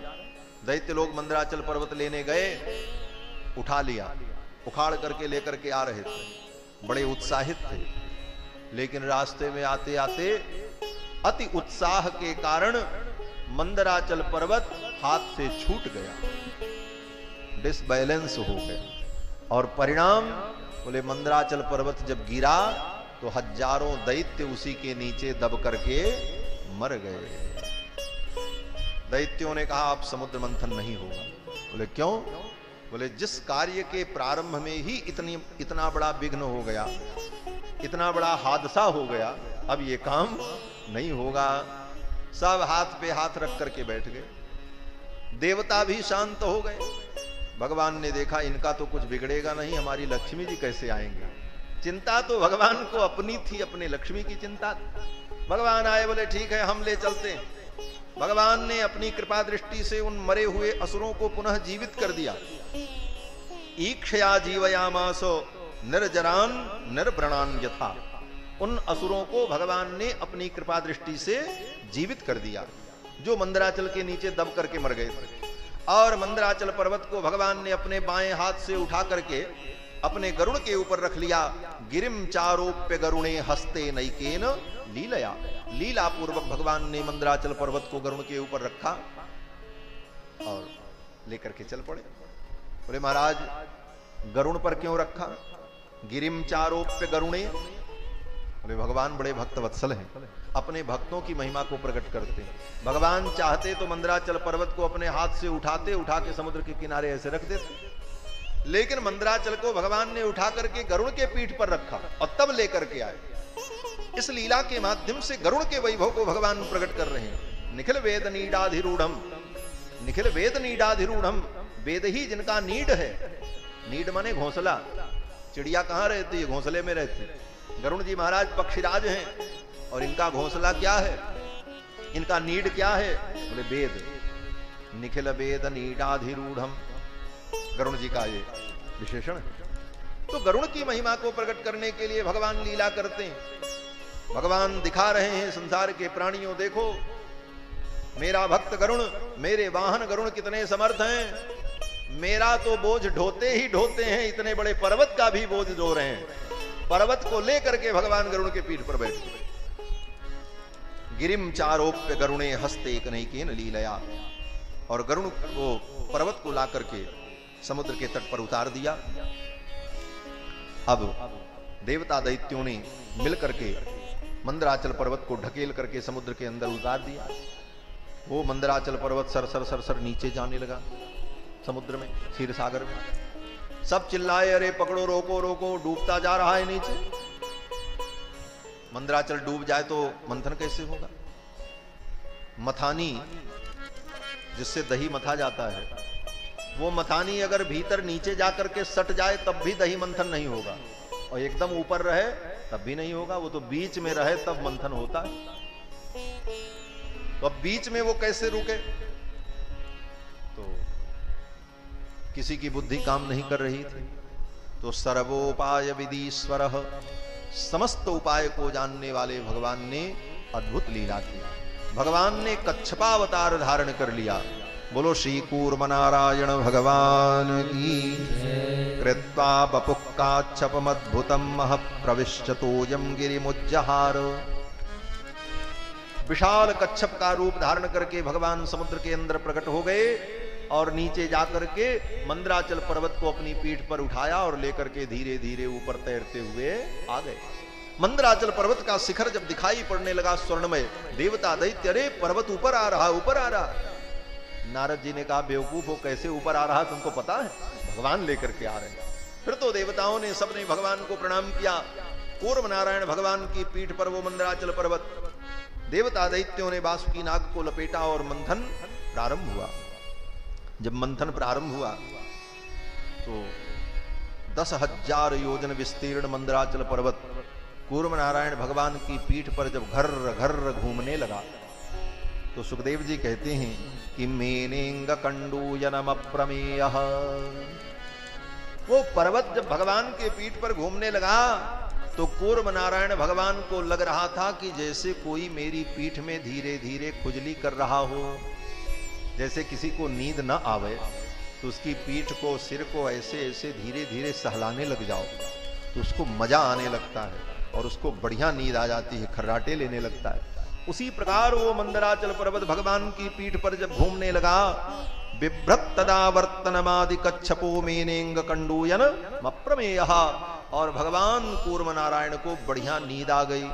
भगवान खर्राटे लेने लगे और जब नींद आई तो भगवान के खर्राटे से और श्वास प्रश्वास से समुद्र के अंदर ज्वार भाटा उठने लगा। महाराज समुद्र में उत्ताल तरंगे उठने लगी और भगवान कूर्म नारायण तो आनंद का अनुभव करने लगे।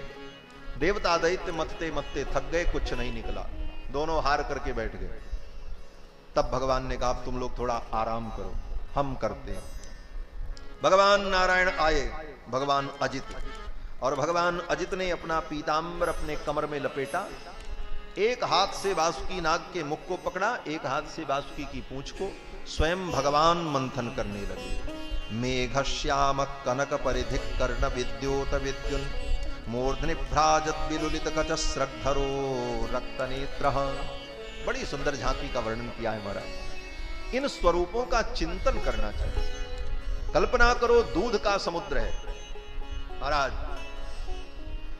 सफेद धवल वर्ण दूध का समुद्र, और उस दूध के समुद्र में स्वर्णमय शिखर वाला मंदराचल पर्वत, और उस स्वर्णमय शिखर मंदराचल पर्वत में लिपटा हुआ जो वासुकी नाग है उसका वर्ण कैसा, बोले चमकती हुई चांदी के समान श्वेत वर्ण, और श्याम वर्ण भगवान अजित अपनी भुजाओं से उसे पकड़ रखे।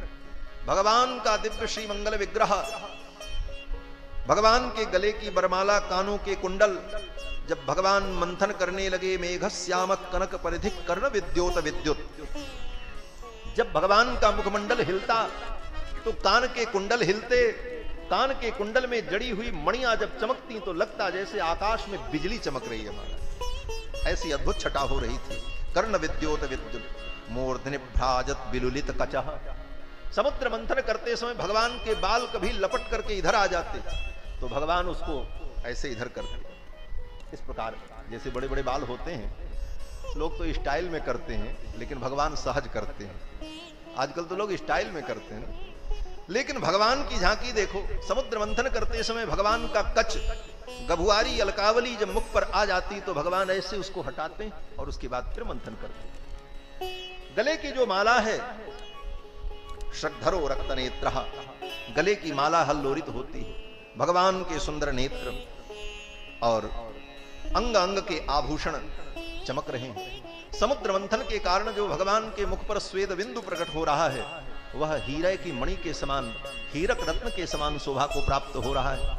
इस झांकी को देख करके ऋषि मुनि महात्मा आह्लादित हो गए। समुद्र मंथन करके भगवान ने 2-3 बार मथ करके भगवान ने जब छोड़ा तो समुद्र के अंदर भयंकर ज्वाला उत्पन्न हुई और उस क्षीर सागर के अंदर से महान विष प्रकट हुआ, हालाहल विष प्रकट हुआ। उस विष की ज्वाला से सभी व्याकुल हो गए। भगवान शंकर को बुलाया गया। भगवान शंकर ने आकर के उस विष का पान किया। ततः कर्तलीकृत्य व्यापी हालाहलम विषम अभक्षयन् महादेव कृपया भूत भावन। भूत भावन भगवान शंकर ने उस हालाहल विष को अपने करतल में लिया। आजकल चित्र बना देते हैं लोग कि भगवान शंकर शंख में लेकर के विष पी रहे हैं, खप्पर में लेकर के विष पी रहे हैं, लेकिन ऐसा नहीं है। उस विष को भगवान शंकर ने अपने हाथ में लिया। ततः करतलीकृत्य, जैसे हम आप भगवान का चरणामृत लेते हैं उसी प्रकार भगवान शंकर ने उस विष को अपने करतल में ले लिया। ततः करतलीकृत्य व्यापी हालाहलम विषम। करतल में क्यों लिया? बोले भगवान शंकर परम भागवत है ना, शिवम महाभागवतम नमामि वैष्णवानाम यथा शंभु। और वैष्णव तो भगवान के चरणामृत को बड़ी श्रद्धा से पीता है। भगवान शंकर ने सोचा ये विष नहीं है, ये तो भगवान का चरणामृत है। बोले क्यों? बोले जब सत्यनारायण भगवान की कथा होती है तो सालग्राम भगवान को लोग दूध में डुबकी लगवाते हैं, और आज तो क्षीर सागर में कच्छप नारायण भगवान पहले ही से डुबकी लगा रहे हैं। ये पूरा समुद्र ही चरणामृत बना हुआ है, और एक रूप से भगवान अजित समुद्र के तट पर खड़े हैं। समुद्र उनके चरणों का प्रक्षालन कर रहा है, और ऐसे समुद्र से प्रकट होने वाला ये तत्व जो है ये तो विशुद्ध चरणामृत है, ये विष नहीं हो सकता। ये विष नहीं है, ये तो अमृत है। और अमृत समझ करके, चरणामृत समझ करके ही भगवान शिव ने उसका पान कर लिया। ततः करतली कृत्य व्यापी हालाहलम विषम अभक्षयन महादेव। इसीलिए वो महादेव है, हमारा देव ही नहीं है, महादेव है। विष का पान किया, अमृत समझ करके पान किया, और गले में जब गया तो भगवान शंकर ने सोचा बाहर निकालेंगे तो संसार के लोग दुखी हो जाएंगे, और भीतर गया तो बोले भीतर में हृदय में राम जी बैठे हैं। भगवान शिव के हृदय में कौन विराजमान है? बोले हस्ते चमाला हृदय राम तत्वम। शिव जी के हाथ में माला रहती है और हृदय में राम जी रहते हैं। हस्ते चमाला हृदय राम तत्वम जिह्वाग्र भागे बरराम मंत्रम यन मस्तके राघव पाद तीर्थम शिवम महाभागवतम नमामि। ऐसे महावैष्णव भगवान शिव। तो भगवान शिव ने सोचा कि मेरे हृदय में तो राम जी विराजमान है, और ये विष उनको पीड़ा देगा। बाहर निकलेगा तो संसार को पीड़ा देगा, भीतर जाएगा तो राम जी को कष्ट होगा। इसलिए न बाहर जाने दिया न भीतर जाने दिया, बीच में ही रोक लिया।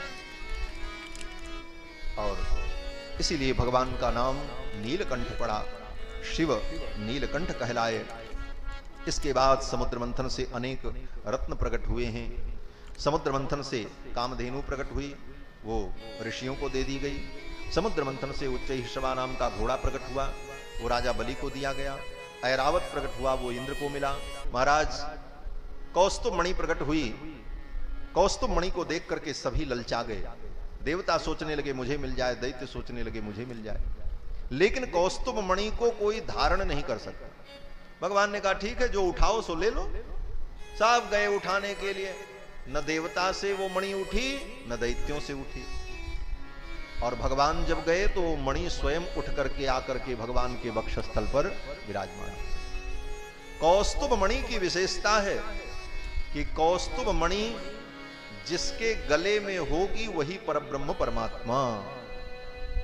कौस्तुभ मणि धारकत्व जिसके अंदर होगा वही ब्रह्म है।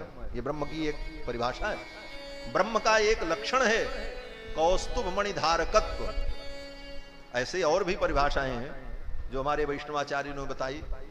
एक परिभाषा ये है कि कौस्तुभ मणि धारकत्व, और दूसरा बोले शेष पर्यंक सायित्व, और तीसरा लक्ष्मी पतित्व, और चौथा बोले ब्राह्मण के चरण का चिन्ह जिसके वक्षस्थल, और बोले पांचवा बोले जिसके कमर में दामोदर का चिन्ह हो। ये सब परतत्व के सूचक चिन्ह हैं। जिसके अंदर ये चिन्ह प्राप्त होंगे वही परम तत्व, वही परब्रह्म परमात्मा। तो कौस्तुभ मणि को कोई दूसरा धारण ही नहीं कर सकता, भगवान ही धारण कर सकते हैं। और वो कौस्तुभ मणि क्या है? वो कोई पत्थर नहीं है। तब बोले अनंत अनंत जो जीव हैं उन जीवों का वो प्रतीक है, समूह। ये कौस्तुभ मणि के रूप में हम आप सब भगवान के हृदय में ही हैं, उनसे अलग नहीं है। वो कौस्तुभ मणि क्या है? बोले अनंत अनंत जो चित तत्व है। चित तत्व माने जीव तत्व। जीव तत्व को वेदांत में चित कहा और जड़ तत्व को अचित कहा। तो चित अचित विशिष्ट भगवान है, इसलिए चिद चित विशिष्ट भगवान ही विशिष्टाद्वैत तत्व है। तो चित जो जीव तत्व है, अनंत अनंत जीवों का जो समूह है, वही कौस्तुभ मणि के रूप में। वास्तव में हमारी सत्ता तो भगवान के हृदय में ही है, हम वही हैं। लेकिन हम जैसे छाया कहीं हो और अपनी छाया में भ्रम हो जाए, उसी प्रकार हम मुक्त होकर भगवान के हृदय में रह करके भी बंधन में हैं, अपने अज्ञान के कारण, मोह के कारण। वास्तव में जीव की स्थिति तो भगवान के हृदय में ही। तो जीवात्माओं को, अनंत अनंत जीवात्माओं को धारण करने की क्षमता भगवान के अंदर है और सबके धारक भगवान हैं। यही कौस्तुभ मणि का स्वरूप। और ब्रह्म का दूसरा लक्षण क्या है? बोले लक्ष्मी पतित्व। जो लक्ष्मी के पति होंगे वो भगवान ही होंगे। लक्ष्मी का पति ही परब्रह्म परमात्मा कहलाएगा। इसीलिए हमारे आचार्यों ने कहा कि ब्रह्म कौन, परमात्मा कौन? बोले एक बार, दो बार जिसको लक्ष्मी जी अपनी कृपा दृष्टि से देख लें वो कौन? बोले वो इंद्र, वो ब्रह्मा, वो शंकर, वो वरुण। और जिसको लक्ष्मी जी बार बार अपने प्रेम भरे नेत्रों से देखती रहती हैं वो कौन? बोले वही परब्रह्म परमात्मा। ये परमात्मा का लक्षण है। अमी यत्र द्वित्रा सच सतमखादि तदधरा। हमारे आचार्य कहते हैं कि अमी यत्र द्वित्रा, जिसको लक्ष्मी जी एक बार, दो बार देख लेती हैं अपनी कृपा दृष्टि से, वो लोकपाल दिग्पाल बन जाता है। और अपांगो भूयांसई ही, जिसके ऊपर श्री जी का अपांग कृपा कटाक्ष प्रेम भरी दृष्टि बार बार पड़ती है, वही ब्रह्म होता है, वही परब्रह्म कहलाता है। तो भगवान की एक विशेषता यह लक्ष्मी पतित्व, यह भी ब्रह्म का एक लक्षण है। महाराज समुद्र मंथन से कौस्तुभ मणि प्रकट हुई, कौस्तुभ मणि को भगवान ने धारण किया। इसके बाद समुद्र से लक्ष्मी जी का प्रादुर्भाव होता है। ततश्चाविर्भूत साक्षात श्री रमा भगवत परा रंजयंती दिशक्कांत्या विद्युत सौदामिनी यथा। समुद्र मंथन से लक्ष्मी जी का प्रादुर्भाव हुआ। दिव्य कमल पुष्प के ऊपर लक्ष्मी जी विराजमान हैं। पहले कमल संपुटित था, जब वो कमल प्रकट हुआ देवता लोग वाद्य बजाने लगे, चारों तरफ का वातावरण मंगलमय हो गया। दसों दिशाओं के दिग्गजों ने स्वर्ण कलश में दिव्य औषधि मिश्रित जल लेकर के उस कमल पुष्प का जब अभिषेक किया और ऋषियों ने श्री सूक्त का पाठ किया, हिरण्यवर्णाम हरणीम सुवर्णरजतस्राम चंद्राम हिरण्यमयीम लक्ष्मीम जात वेदो मावह। इस प्रकार ऋषियों ने जब श्री सूक्त का पाठ किया, फिर अभिषेक के पश्चात वो कमल धीरे धीरे खिलने लगा, उसकी पंखुड़ियां खुलने लगीं और उन पंखुड़ियों के मध्य से विलक्षण तेज प्रकट होने लगा। देखते देखते सभी लोगों ने क्या देखा कि उस सहस्त्र दल कमल के मध्य में भगवती पद्मा विराजमान थी, भगवती लक्ष्मी विराजमान थी। लक्ष्मी जी को देख करके सभी आनंदित हो गए और लक्ष्मी जी ने अपनी कृपा दृष्टि से संसार को देखा, सारा संसार हरा भरा हो गया, आनंदमय हो गया। फिर तो लक्ष्मी जी भगवती कमला अपने उस कमलासन से उतरकर अपने चरण कमल का विन्यास करती हुई अपने कर कमल में कमल पुष्प की माला को लेकर के अपने प्रियतम कमलाकांत को ढूंढने के लिए चल पड़ी। कमल पुष्प की माला लेकर के कमला जब चली तो देवता दैत्य पंक्तिबद्ध खड़े, सब सोचने लगे मेरे गले में माला डाल देती तो मजा आ जाता, ये मुझे मिल जाती। लेकिन लक्ष्मी जी ने किसी की ओर देखा ही नहीं। सबके प्रति विचार तो किया लेकिन वर्ण नहीं किया। अब किसके प्रति क्या विचार है लक्ष्मी जी का और किस कारण से उन्होंने उनका वर्ण नहीं किया, ये कथा अगर कही जाए तो 2 घंटा यही कहने में लग जाएगा। भागवत की कथा अनंत है हमारे। बस इतना ही समझो कि लक्ष्मी जी जो चाहती थी, जैसा वर ढूंढ रही थी, वो गुण किसी में नहीं था, वो तो केवल भगवान। बब्रे वरम सर्वगुणैरपेक्षितम रमा मुकुंदम निरपेक्षमीप्सितम। भगवान दूर एक वृक्ष के नीचे बैठे थे, लक्ष्मी जी कमल पुष्पों की माला लेकर के गईं और भगवान के गले में माला पहना दिया और वहीं समुद्र के तट पर भगवान के साथ लक्ष्मी जी का विवाह संपन्न हुआ। सिंधु सुता प्रियकांता, भगवान सिंधु सुता के प्रियकांत कहलाए। और फिर समुद्र मंथन से अमृत प्रकट हुआ। धन्वंतरी भगवान अमृत लेकर के प्रकट हुए। अमृत कलश को देख करके दैत्य दौड़ पड़े, छीन लिया अमृत को लेकर के भाग गए, लेकिन पी नहीं पाए। आपस में झगड़ा हो गया, अहम पूर्वम नत्वम नत्वम इति प्रभो। और अंत में दैत्यों की आपस की लड़ाई को देख करके भगवान मोहिनी का रूप धारण करके आ गए और अपनी माया से मोहित करके अमृत कलश लेकर के देवताओं को भगवान ने अमृत पिलाया, दैत्यों को अमृत नहीं पिलाया। अमृत को प्रकट करने में देवता दैत्य दोनों का बराबर श्रम था, परिश्रम दोनों ने बराबर किया था, लेकिन अमृत देवताओं को मिला, दैत्यों को नहीं मिला। इसका मतलब बोले कर्म की निष्ठा रखने वाले प्राणियों, कर्म के साथ साथ भगवान की कृपा पर भी ध्यान देना। केवल कर्म करने से ही सब कुछ नहीं होता। आजकल लोग कहते हैं कर्म करो, भाग्य के भरोसे मत बैठो। भगवान क्या करेंगे, देवता क्या करेंगे, जो कर्म करेगा उसको फल मिलेगा, ऐसा तर्क देते हैं। लेकिन कितना भी कर्म करो, अगर भगवान की कृपा नहीं होगी तो फल नहीं मिलेगा। कर्म तो दैत्यों ने भी किया और देवताओं ने भी किया, दोनों का बराबर श्रम था, बराबर की हिस्सेदारी थी। लेकिन समुद्र मंथन से अमृत प्रकट हुआ तो दैत्यों को नहीं मिला और देवताओं को मिल गया। क्या कारण था? बोले देवताओं के ऊपर भगवान की कृपा थी और दैत्यों के ऊपर भगवान की कृपा। परिश्रम करे कोई कितना भी, लेकिन कृपा के बिना काम चलता नहीं है। निराशा निशा नष्ट होती न तब तक, दया भानु जब तक निकलता नहीं। जब तक भगवान की दया नहीं होगी तब तक तुम्हारी निराशा का अंधकार दूर नहीं होगा। कर्म भले करो, लेकिन कर्म के साथ साथ भगवान की कृपा का भी भरोसा रखो, उनकी कृपा की भी आकांक्षा रखो। कृपा होगी तभी सफलता मिलेगी। भगवान ने दैत्यों को वंचित कर दिया, देवताओं को अमृत पिलाया, फिर तो बाद में वहीं लड़ाई शुरू हो गई। दैत्यों ने कहा मारो, ये धोखेबाज है। हाँ, तो युद्ध हो गया, मार धाड़ शुरू हो गई। देवता और दैत्यों में महान युद्ध हुआ, इसका नाम देवासुर संग्राम। इस संग्राम में अनेक दैत्य मारे गए। देवता तो अमृत पी चुके थे, उनका कुछ न बिगड़े और दैत्य बेचारे मारे जाए। ब्रह्मा जी को बड़ी दया है, क्योंकि ब्रह्मा जी सबके बाबा हैं, पुरखा हैं, सब ब्रह्मा की ही संतान। ब्रह्मा जी ने आकर के युद्ध को शांत कराया, युद्ध शांत हुआ, दैत्य लोग गए। शुक्राचार्य ने राजा बलि से कहा, राजन देवता अमृत पी चुके हैं, इनको जीतना असंभव है, अब तुम एक काम करो। बोले क्या? बोले यज्ञ करो। शुक्राचार्य जी ने यज्ञ कराया। विश्वजित यज्ञ के द्वारा एक दिव्य रथ प्रकट हुआ, अस्त्र शस्त्र प्रकट हुआ, और उस रथ पर बैठकर अस्त्र शस्त्र लेकर के राजा बलि ने देवताओं से युद्ध करके स्वर्ग जीत लिया, स्वर्ग की गद्दी को छीन लिया। शुक्राचार्य ने कहा, स्वर्ग की सत्ता को तुमने प्राप्त तो कर लिया, लेकिन बलपूर्वक प्राप्त किया है, विधि पूर्वक नहीं। बलपूर्वक प्राप्त की गई वस्तु कभी भी जा सकती है, क्योंकि विधि से नहीं मिली है, जबरदस्ती लिया गया। तो इसको जो है विधि में कन्वर्ट कर दो। बोले कैसे? बोले 100 अश्वमेध यज्ञ करने वाला व्यक्ति स्वर्ग का राजा होता है, तो जल्दी जल्दी 100 अश्वमेध यज्ञ पूरा कर लो।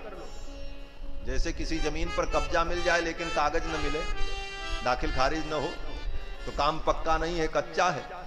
तो शुक्राचार्य जी ने कहा, कब्जा तो स्वर्ग में मिल गया, लेकिन इस गद्दी पर बने रहने के लिए 100 अश्वमेध यज्ञ करना पड़ेगा। राजा बलि ने कहा, फिर हो जाए। शुक्राचार्य के नेतृत्व में यज्ञ प्रारंभ हुआ और धीरे धीरे राजा बलि ने 99 अश्वमेध यज्ञ कर लिया। अंतिम 100वां अश्वमेध यज्ञ जब शुरू हुआ, देवताओं के दल में खलबली मच गई। अब तो स्वर्ग गया, अब हम सुप्रीम कोर्ट से भी हार जाएंगे मुकदमा। क्यों? बोले 100 अश्वमेध हो गया तो अब तो इसको मिल जाएगा, कुछ करो। सब देवता भगवान के पास गए। देव माता अदिति भी बड़ी दुखी थी। देव माता अदिति को महर्षि कश्यप ने पयोव्रत का विधान बताया और पयोव्रत का विधान करके भगवान को प्रसन्न किया। भगवान ने आकर के देव माता अदिति से कहा कि मैं आपका पुत्र बन करके आऊंगा और आपके अन्य पुत्र जो देवता हैं उनका मैं सहयोग करूंगा। भगवान ही वामन के रूप में अदिति के पुत्र बन करके आए। भादों के महीने में शुक्ल पक्ष की द्वादशी को, अगले पक्ष में जो द्वादशी आएगी वो वामन भगवान की जयंती होगी। द्वादशी तिथि को भगवान श्रवण नक्षत्र में प्रकट हुए। स्वर्ग में उनका यज्ञोपवीत संस्कार हुआ। यज्ञोपवीत संस्कार के बाद भिक्षा मांगने के लिए चले और राजा बलि के द्वार पर आए हैं। सब कथा आपको मालूम है। अब बस मैं सूत्र रूप में कहूंगा कि राजा बलि के द्वार पर आकर के भगवान ने 3 पग पृथ्वी की याचना की और 3 पग पृथ्वी की याचना में ही वामन भगवान ने राजा बलि का सब कुछ ले लिया। 3 पदा विचक्रमे विष्णुर्गोपा पदाभ्य इदम विष्णुर्विचक्रमे त्रेधा निदधे पदम। 3 पद में ही संपूर्ण ब्रह्मांड को भगवान ने नाप लिया और सब कुछ राजा बलि से लेकर के इंद्र को दे दिया। इंद्र ने कहा था महाराज बलि को आप जीत लो, तो वामन भगवान चले तो, लेकिन चलते चलते वामन भगवान ने इंद्र से कहा मैं राजा बलि को जीत नहीं सकता। बोले महाराज आप अजित हो, आपका नाम अजित है और आप राजा बलि को नहीं जीत सकते। तो भगवान ने बड़ी अद्भुत बात कही। भगवान ने कहा मैं अजित हूं लेकिन राजा बलि को नहीं जीत सकता। क्यों? बोले राजा बलि बहुत बड़ा ब्राह्मण भक्त है, ब्राह्मणों की इतनी कृपा है राजा बलि के ऊपर कि उसको मैं जीत नहीं सकता। ब्राह्मणों का इतना अमोघ आशीर्वाद है राजा बलि के ऊपर कि मैं अजित होकर के भी उसे जीत नहीं सकता। देवताओं ने कहा तो हमारा काम कैसे बनेगा? भगवान ने कहा ठीक है, अब तुम्हारे लिए हम भीख मांगेंगे और क्या करेंगे, जीत तो सकते नहीं, भीख ही मांगने का एक रास्ता बचा है। और वो बहुत बड़ा ब्राह्मण भक्त है, इसलिए मैं भी ब्राह्मण ही बनकर के जाऊंगा, और किसी रूप में जाऊंगा तो राजा बलि हमें स्वीकार नहीं करेगा। इसीलिए भगवान कश्यप महर्षि के पुत्र बनकर के ब्राह्मण के रूप में आकर के याचना करते हैं। राजा बलि सब कुछ जान गए। शुक्राचार्य ने कहा न ये विष्णु हैं, न ये सूर्य हैं, न विभावसु हैं। बोले तब शुक्राचार्य जी ने कहा देवानाम कार्य साधक, देवताओं के कार्य का साधन करने के लिए विष्णु कपट पंडित, ये कपट पंडित विष्णु आए हुए हैं। राजा बलि ने कहा कुछ भी हो, भगवान है, ब्राह्मण के रूप में मेरे द्वार पर आए हैं तो मैं इनका स्वागत करूंगा। और राजा बलि ने भगवान का बड़ा स्वागत किया। स्वागतम ते नमस्तुभ्यम ब्रह्मन किम करवामते, हे ब्रह्मन मैं आपका क्या स्वागत करूं।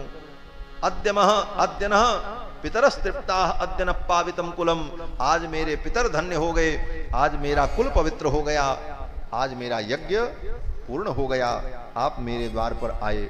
ऐसा स्वागत करते हुए राजा बलि ने भगवान का सम्मान किया। और सब कुछ जानते हुए राजा बलि ने भगवान को 3 पग पृथ्वी देने का संकल्प कर लिया और दे दी। शुक्राचार्य ने कहा मत देना, ये सब तुम्हारा ले लेंगे। राजा बलि ने कहा सब इन्हीं का दिया हुआ है, सब इन्हीं का दिया हुआ है, फिर ये ले लेंगे, कोई आपत्ति नहीं है। ऐसा कह करके राजा बलि ने भगवान को दे दिया। वामन भगवान ने राजा बलि से सब कुछ लेकर के इंद्र को दे दिया और राजा बलि से कहा तुमको मैं सुतल लोक का राज्य देता हूं, सुतल लोक में जाकर के राज्य करो, अगले कल्प में मैं तुमको इंद्र बनाऊंगा। अगला कल्प जब आएगा तो राजा बलि ही इंद्र बनेंगे, स्वर्ग के राजा बनेंगे। ये सब कथा सुखदेव जी ने राजा परीक्षित को सुनाई। इसके बाद 9वें स्कंद में 24 अध्याय में 12 अध्याय में सूर्य वंश का वर्णन और 12 अध्याय में चंद्र वंश का वर्णन सुनाया। सूर्य वंश के वर्णन प्रसंग में भगवान श्री राम का चरित्र सुखदेव जी ने सुनाया है। राम जी का चरित्र अत्यंत विस्तृत है। राम जी का चरित्र 24,000 श्लोकों में महर्षि वाल्मीकि ने वर्णन किया। और 24,000 ही नहीं, 100 करोड़ रामायण में राम जी का चरित्र है। चरितम रघुनाथस्य शतकोटि प्रविस्तरम, एकैकम अक्षरम प्रोक्तम महापातक नाशनम। तो राम जी के उस अगाध चरित्र को, अनंत चरित्र को मैं प्रणाम करता हूं।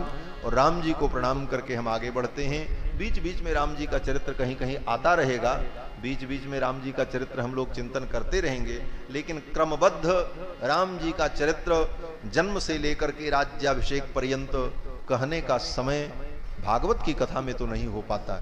कोई कितना भी बड़ा विद्वान क्यों न हो, लेकिन 7 दिन की भागवत कथा में राम जी का चरित्र जन्म से लेकर राज्याभिषेक पर्यंत क्या कहेगा, यही कहना पड़ेगा कि राम जी अयोध्या में 4 रूपों में प्रकट हुए, बड़े भये, समस्त विद्याओं को प्राप्त किया, मिथिला में विवाह हुआ, पिता की आज्ञा मान करके वन में गए, रावण आदि असुरों का संहार किया और आसाद्य नगरीम दिव्याम अभिषिक्ताय सीतया राजाधिराज राजाय रामभद्राय मंगलम। भगवान अयोध्या के सिंहासन पे आरूढ़ हुए।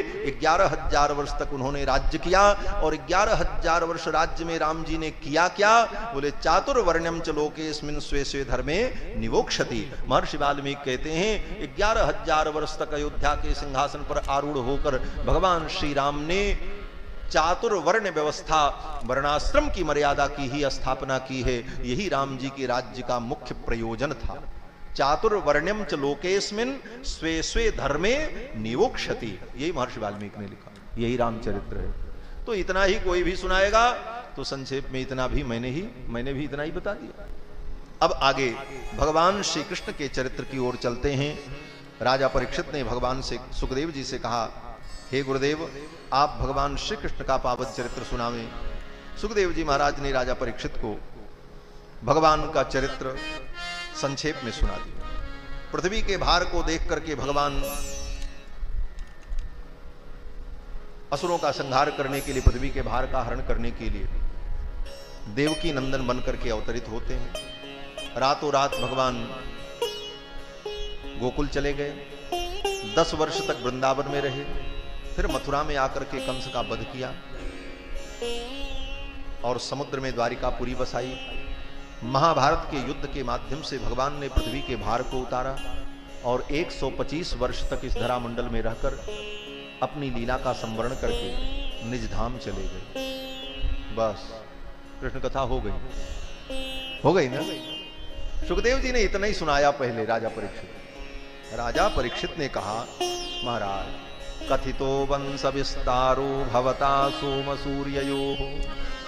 आपने सोम वंश का और सूर्य वंश का इतना विस्तार से वर्णन किया, और जिन प्रभु श्री कृष्ण के चरित्र को सुनने के लिए मैं व्याकुल था, अवतीर यदोर वंशे भगवान भूत भावनः, उन प्रभु के चरित्र को आपने इतना संक्षेप में सुनाया। कृतवान यानि विश्वात्मा तानिनो बद विस्तरात्। विश्वात्मा श्री कृष्ण ने कौन कौन सी लीला की, आप विस्तार से उसका वर्णन करके सुनाओ। इस प्रकार जब राजा परीक्षित ने कहा तो सुखदेव जी बड़े प्रसन्न हुए। राजा परीक्षित कहते हैं, महाराज,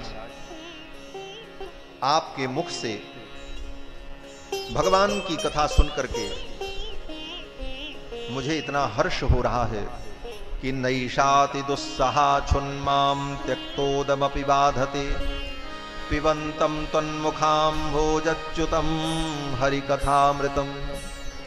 आपके मुख से निर्गलित होने वाली भगवान की कथा को सुन करके अब न मुझे भूख लग रही है न प्यास लग रही है, परम आनंद मिल रहा है। कितना सुन लें तृप्ति नहीं हो रही है। हे प्रभु, भगवान के पावन चरित्र को आप विस्तार से सुनाओ। जिन भगवान ने मेरी मां के गर्भ में प्रवेश करके मुझे पुनः जीवित किया, मैं तो मां के गर्भ में ही मर गया था।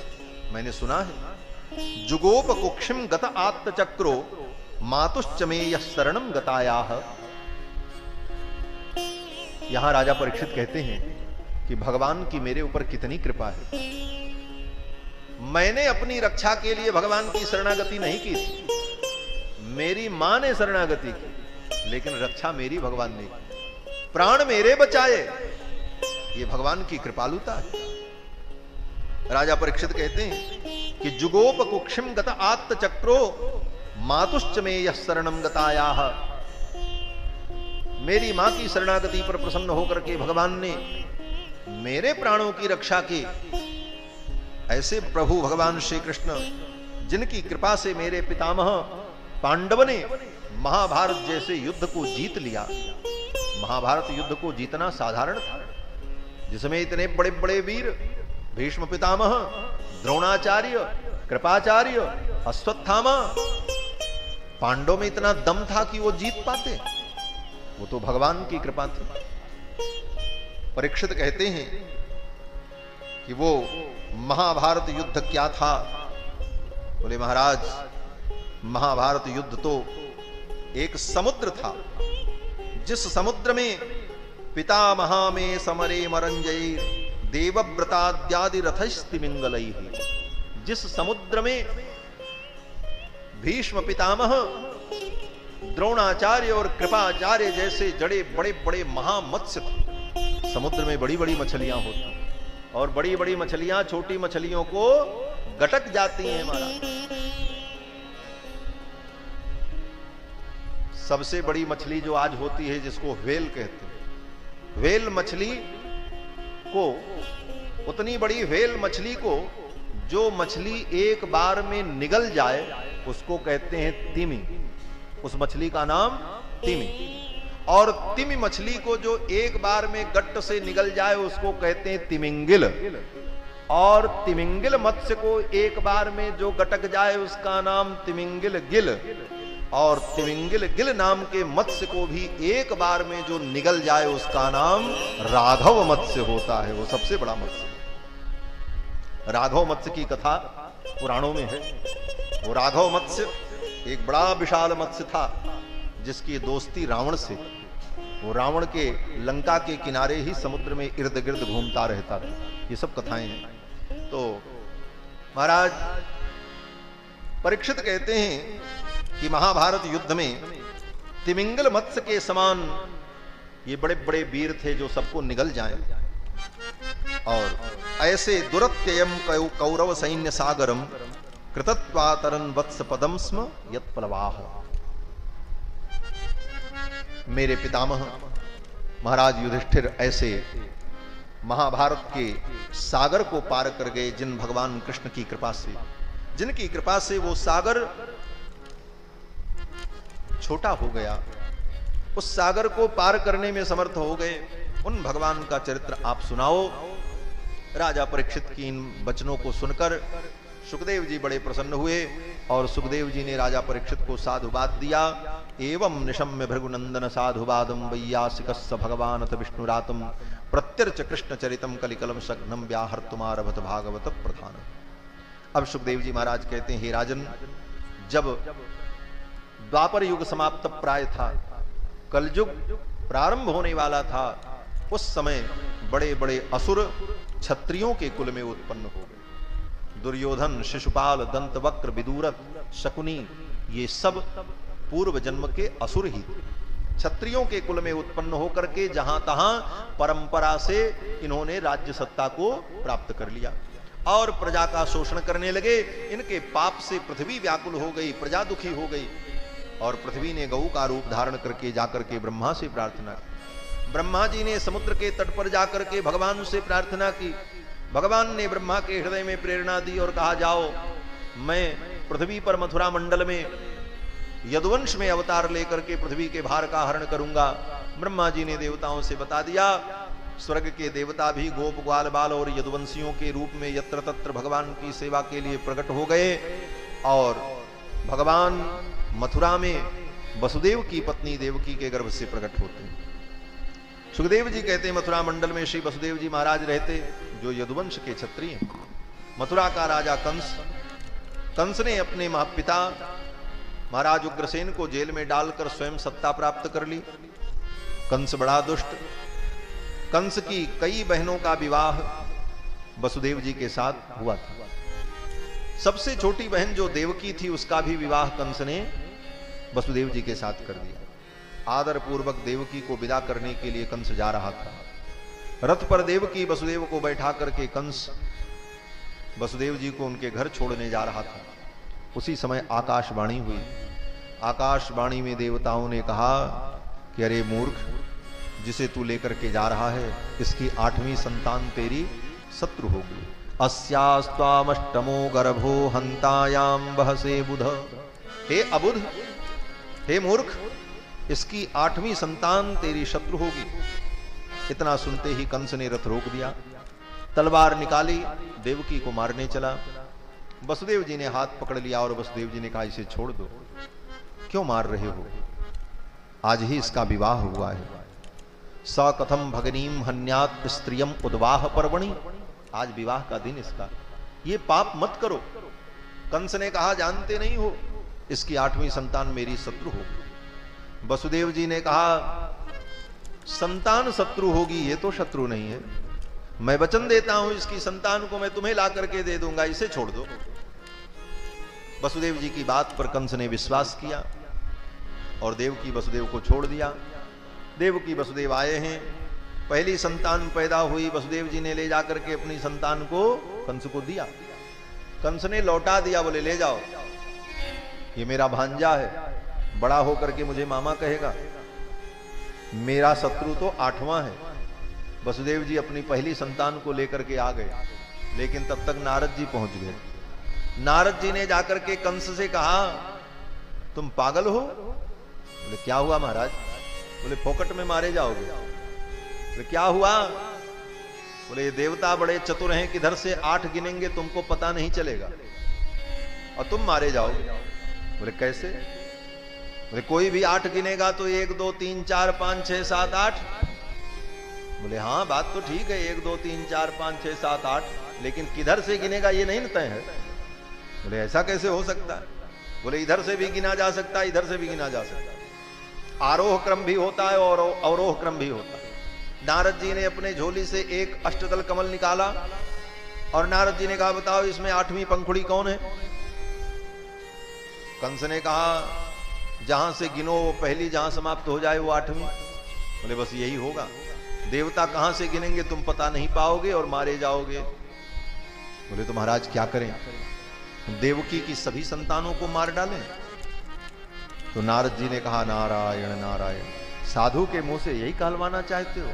हम ऐसा क्यों कहें, तुमको जो समझ में आवे सो करो। ऐसा कह करके नारद जी तो चले गए, और जब नारद जी चले गए तो कंस को समझ में आ गया। कंस ने वसुदेव जी की प्रथम संतान की हत्या की, फिर तो वसुदेव जी को कारागार में ही डाल दिया। दूसरी संतान, तीसरी संतान, इस प्रकार वसुदेव जी की 6 संतानों की निर्मम हत्या कर दी। अब इस प्रसंग में आज एक बात स्मरण आई, कह करके आगे बढ़ते हैं। जो लिखा है और जो हम लोग सुनते चले आए हैं कि देवकी की संतान उत्पन्न होती और कंस तुरंत जाकर के देवकी की गोद से संतान को छीन लेता और पत्थर पर पटक करके मार देता, लेकिन ऐसा नहीं था। हमारे गुरुदेव भगवान कहते हैं, श्री ब्रह्मचारी जी महाराज, कि आगे प्रसंग आता है कि द्वारिकापुरी में देवकी जी ने भगवान से प्रार्थना की कि मेरे उन मरे हुए पुत्रों को मुझसे मिला दो। तो भगवान ने देवकी के उन मृत पुत्रों को बुलाया, उनके नाम का भी वर्णन है, इनका नाम ये था, इनका नाम ये था। तो प्रश्न ये है कि नामकरण संस्कार तो 12वें दिन होता है, द्वादशे हनि नाम कुर्यात्, 12वें दिन नामकरण संस्कार होता है। तो जब उनका नामकरण ही नहीं हुआ तो नाम कहां से आया, ये प्रश्न खड़ा होता है। तो पूज्य गुरुदेव भगवान कहते हैं कि कंस असुर होते हुए भी, दुष्ट होते हुए भी संस्कारों के प्रति इतना सचेष्ट था कि कम से कम उन नवजात शिशुओं के 2-3 संस्कार का मौका देता था। 1-2 संस्कार हो जाए तो नाम, जात कर्म और नामकरण संस्कार सबके हुए थे। इसी कारण से सबके नाम का वर्णन वहां आगे प्राप्त होता है। और फिर बाद में सूतकादि की निवृत्ति होने के बाद ही मारता था। उन्हें जनना सोच समाप्त होने के बाद नामकरण हो जाए, उसके बाद कंस उन बालकों की हत्या करता था। इस प्रकार कंस ने देवकी के 6 संतानों की हत्या की। 7वें गर्भ के रूप में शेष जी महाराज आए। लीला में इनकी आवश्यकता है, इसलिए भगवान ने योग माया से कहा इस गर्भ को तुम रोहिणी के गर्भ में स्थापित कर दो। योग माया ने देवकी के 7वें गर्भ को रोहिणी के गर्भ में स्थापित कर दिया। रोहिणी वसुदेव जी की बड़ी पत्नी है, वो नंद बाबा के घर में उस समय थी, और वहीं पर भादों के शुक्ल पक्ष की छठ को, षष्ठी तिथि को श्री रोहिणी जी ने सुंदर पुत्र को जन्म दिया, 7वें पुत्र श्री बलदाऊ जी महाराज। लेकिन ये रहस्य कंस को पता नहीं चला। कंस के सेवकों ने कहा देवकी का 7वां गर्भ अपने आप नष्ट हो गया, क्योंकि गर्भ तो था और 9 महीने रहा, लेकिन पैदा नहीं हुआ, गायब हो गया। और वो कहां गया? बोले रोहिणी के गर्भ में चला गया। तो कंस ने सोचा चलो 7वां गर्भ अपने आप नष्ट हो गया, मुझे मारना नहीं पड़ा। लेकिन 7वां गर्भ तो शेष जी थे। शेष जी रोहिणी के पुत्र बनकर के प्रकट हुए। गोकुल में उनका जन्म हुआ और बड़े धूमधाम से उनका जन्म महोत्सव नंद बाबा ने मनाया। धीरे धीरे श्री रोहिणी नंदन बड़े होने लगे। 8वें गर्भ के रूप में स्वयं भगवान आए।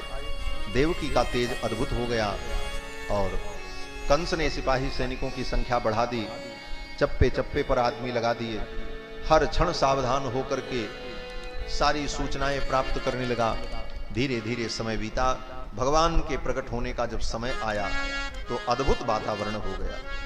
श्री सुखदेव जी महाराज कहते हैं अथ सर्व गुणोपेत काल परम शोभन, सुंदर काल आ गया।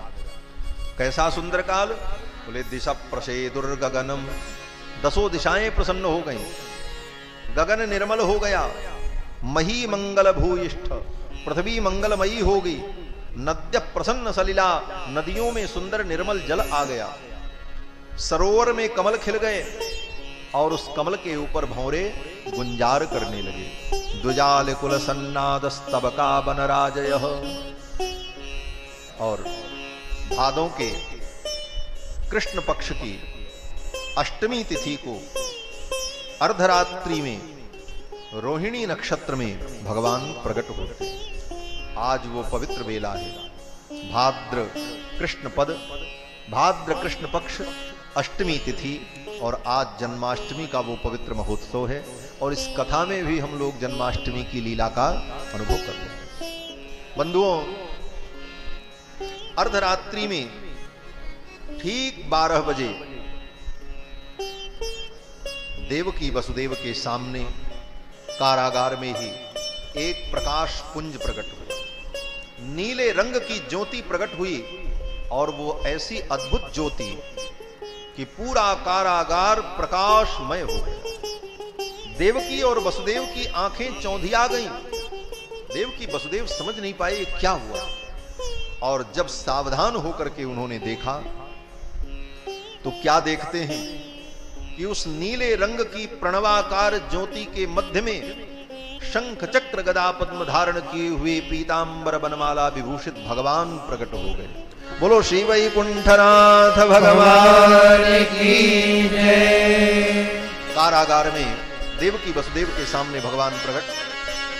देवकी वसुदेव ने भगवान की स्तुति की और स्तुति करते हुए प्रणाम किया तो भगवान ने सारी कथा सुनाई।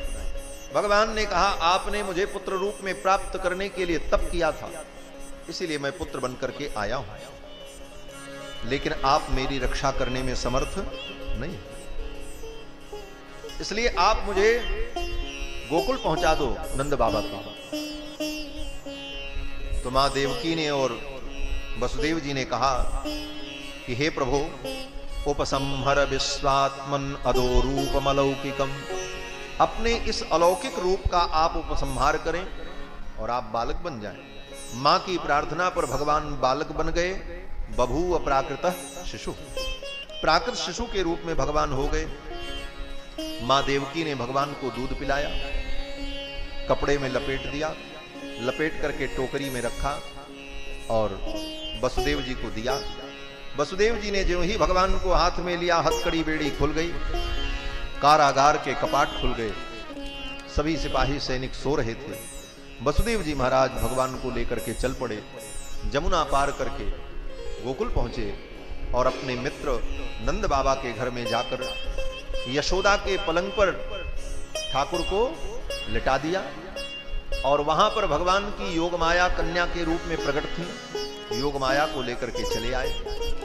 योगमाया आई, योगमाया के आते ही कपाट बंद हो गए, हथकड़ी बेड़ी लग गई और वो कन्या जोर जोर से चिल्लाने लगी। संत जन कहते हैं कि देखो, ये कन्या आते ही रोने लगी और सब जाग गए। इसका मतलब बोले ये माया है। माया स्वयं शांत नहीं रहती और किसी को शांत रहने नहीं देती। जो शांति से सो रहे थे सब जग गए। और फिर कंस आया। कंस ने देवकी की गोद से उस कन्या को छीन लिया, पटकने चला। कन्या हाथ से छूटकर आकाश में चली गई। कन्या ने कहा, रे मूर्ख, तू मुझे क्या मारेगा? तेरा शत्रु तो ब्रज में कहीं प्रकट हो चुका। कन्या जाकर के विंध्याचल पर्वत पर विराजमान हो गई, विंध्यवासिनी देवी के रूप में, जो भगवान की योग माया है। कृष्णावतार में भगवान की योग माया 3 रूपों में प्रकट हुई और तीनों बहन बनकर के प्रकट हुई। एक सुभद्रा के रूप में, दूसरी ये देवकी की पुत्री जो विंध्यवासिनी के रूप में, और तीसरी द्रौपदी के रूप में। द्रौपदी भी भगवान की योग माया है। इन 3 रूपों में भगवान की योग माया प्रकट हुई हैं भगवान की लीला को विस्तृत करने के लिए, लीला को संचालित करने के लिए। तो योग माया तो विंध्याचल में जाकर के विराजमान हो गई। कंस बड़बड़ाने लगा, चिल्लाने लगा। अब कंस को चिल्लाने दो, हम लोग चलते हैं गोकुल। क्यों? बोले भगवान गोकुल पहुंच गए हैं। जहां भगवान रहे भक्त को वहीं रहना चाहिए। है? गोस्वामी जी महाराज रामायण में जब वर्णन करते हैं, रामायण की चौपाइयों पर ध्यान देना, जब भगवान का वर्णन करते हैं तो भगवान का वर्णन करते समय गोस्वामी जी कहते हैं, इहां राम रजनी अवशेषा जागे सीय सपन अस देखा। इहां राम, इहां माने अपने पास, अपनी स्थिति भगवान के पास बताते हैं। और जब दुष्टों का वर्णन करते हैं, राक्षसों का वर्णन करते हैं, तब बोले उहां दशानन जाग कर करे लाग कछु जग। वहां उतनी दूर, दुष्टों की स्थिति अपने से दूर और भगवान की स्थिति बोले अपने सन्निकट। किंवा अपनी स्थिति भगवान के सन्निकट व्यक्त करते हैं। और जब भक्त और भगवान की बात आती है तो गोस्वामी जी महाराज अपने आप को भक्त के पास खड़ा देखते हैं, भगवान से दूर हो जाते हैं। क्यों? बोले भक्त भगवान से भी ज्यादा महनीय है। इसलिए जब भरत जी का वर्णन करते हैं तो कहते हैं, यहां भरत सब सहित सहाय मंदाकिनी पुनीत नहाय। तो जहां भगवान हो भक्त को वहीं रहना चाहिए। तो भगवान गोकुल में पहुंच गए, इसलिए हम लोग भी गोकुल चलते हैं। भगवान गोकुल पहुंचे रातों रात, किसी को पता नहीं चला। सवेरे जब पूरनमासी जी की नींद खुली, सुनंदा जी की नींद खुली, उन्होंने देखा यशोदा के पलंग पर एक सुंदर मनोहर बालक। यशोदा जी तो सो रही थी। यशोदा जी ने प्रसव तो किया। यशोदा जी को यह अनुभव हुआ कि मुझे संतान पैदा हुई, लेकिन कौन संतान हुई, बेटा हुआ कि बेटी हुई, ये कुछ पता नहीं।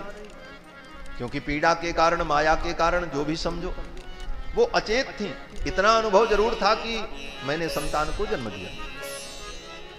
और उस कन्या को वसुदेव जी लेकर के चले गए, कन्हैया आ गए। जब सुनंदा जी ने और पूरनमासी जी ने यशोदा जी को जगाया, उनको चेतना आई, तो कृष्ण को देखा और यही अनुभव किया कि इसी बालक को मैंने जन्म दिया है। और यही अनुभव करते हुए यशोदा ने कृष्ण को हृदय से लगा लिया, पयपान कराया। नंद बाबा को जब पता चला कि बालक का जन्म हुआ है, नंद बाबा आए, बड़े हर्षित हुए, बालक का दर्शन किया। फिर ब्राह्मणों को बुलाया, स्वस्ति वाचन कराया, बालक का जात कर्म संस्कार किया। वाचयित्वा स्वस्त्यैनम जात कर्मात्मजस्य वै कारयामास विधिवत पितृदेवार्चनम तथा नांदी मुख श्राद्धादि कर्मों को संपन्न करके जो है वसुदेव जी, वो नंद बाबा ने बालक का जात कर्म संस्कार किया। अब ये समाचार सुनकर के दूर दूर की गोपियां, गांव गांव की गोपियां सब आ गईं और नंद बाबा के द्वार पर अपार भीड़ एकत्रित हो गई। और बड़े धूमधाम से नंद बाबा के यहाँ कन्हैया का जन्म महोत्सव मनाया गया। और सब ने यही कहा कि नंद के आनंद भयो जय कन्हैया, नंद के आनंद भयो जय कन्हैया लाल की, नंद के आनंद भयो जय कन्हैया लाल की।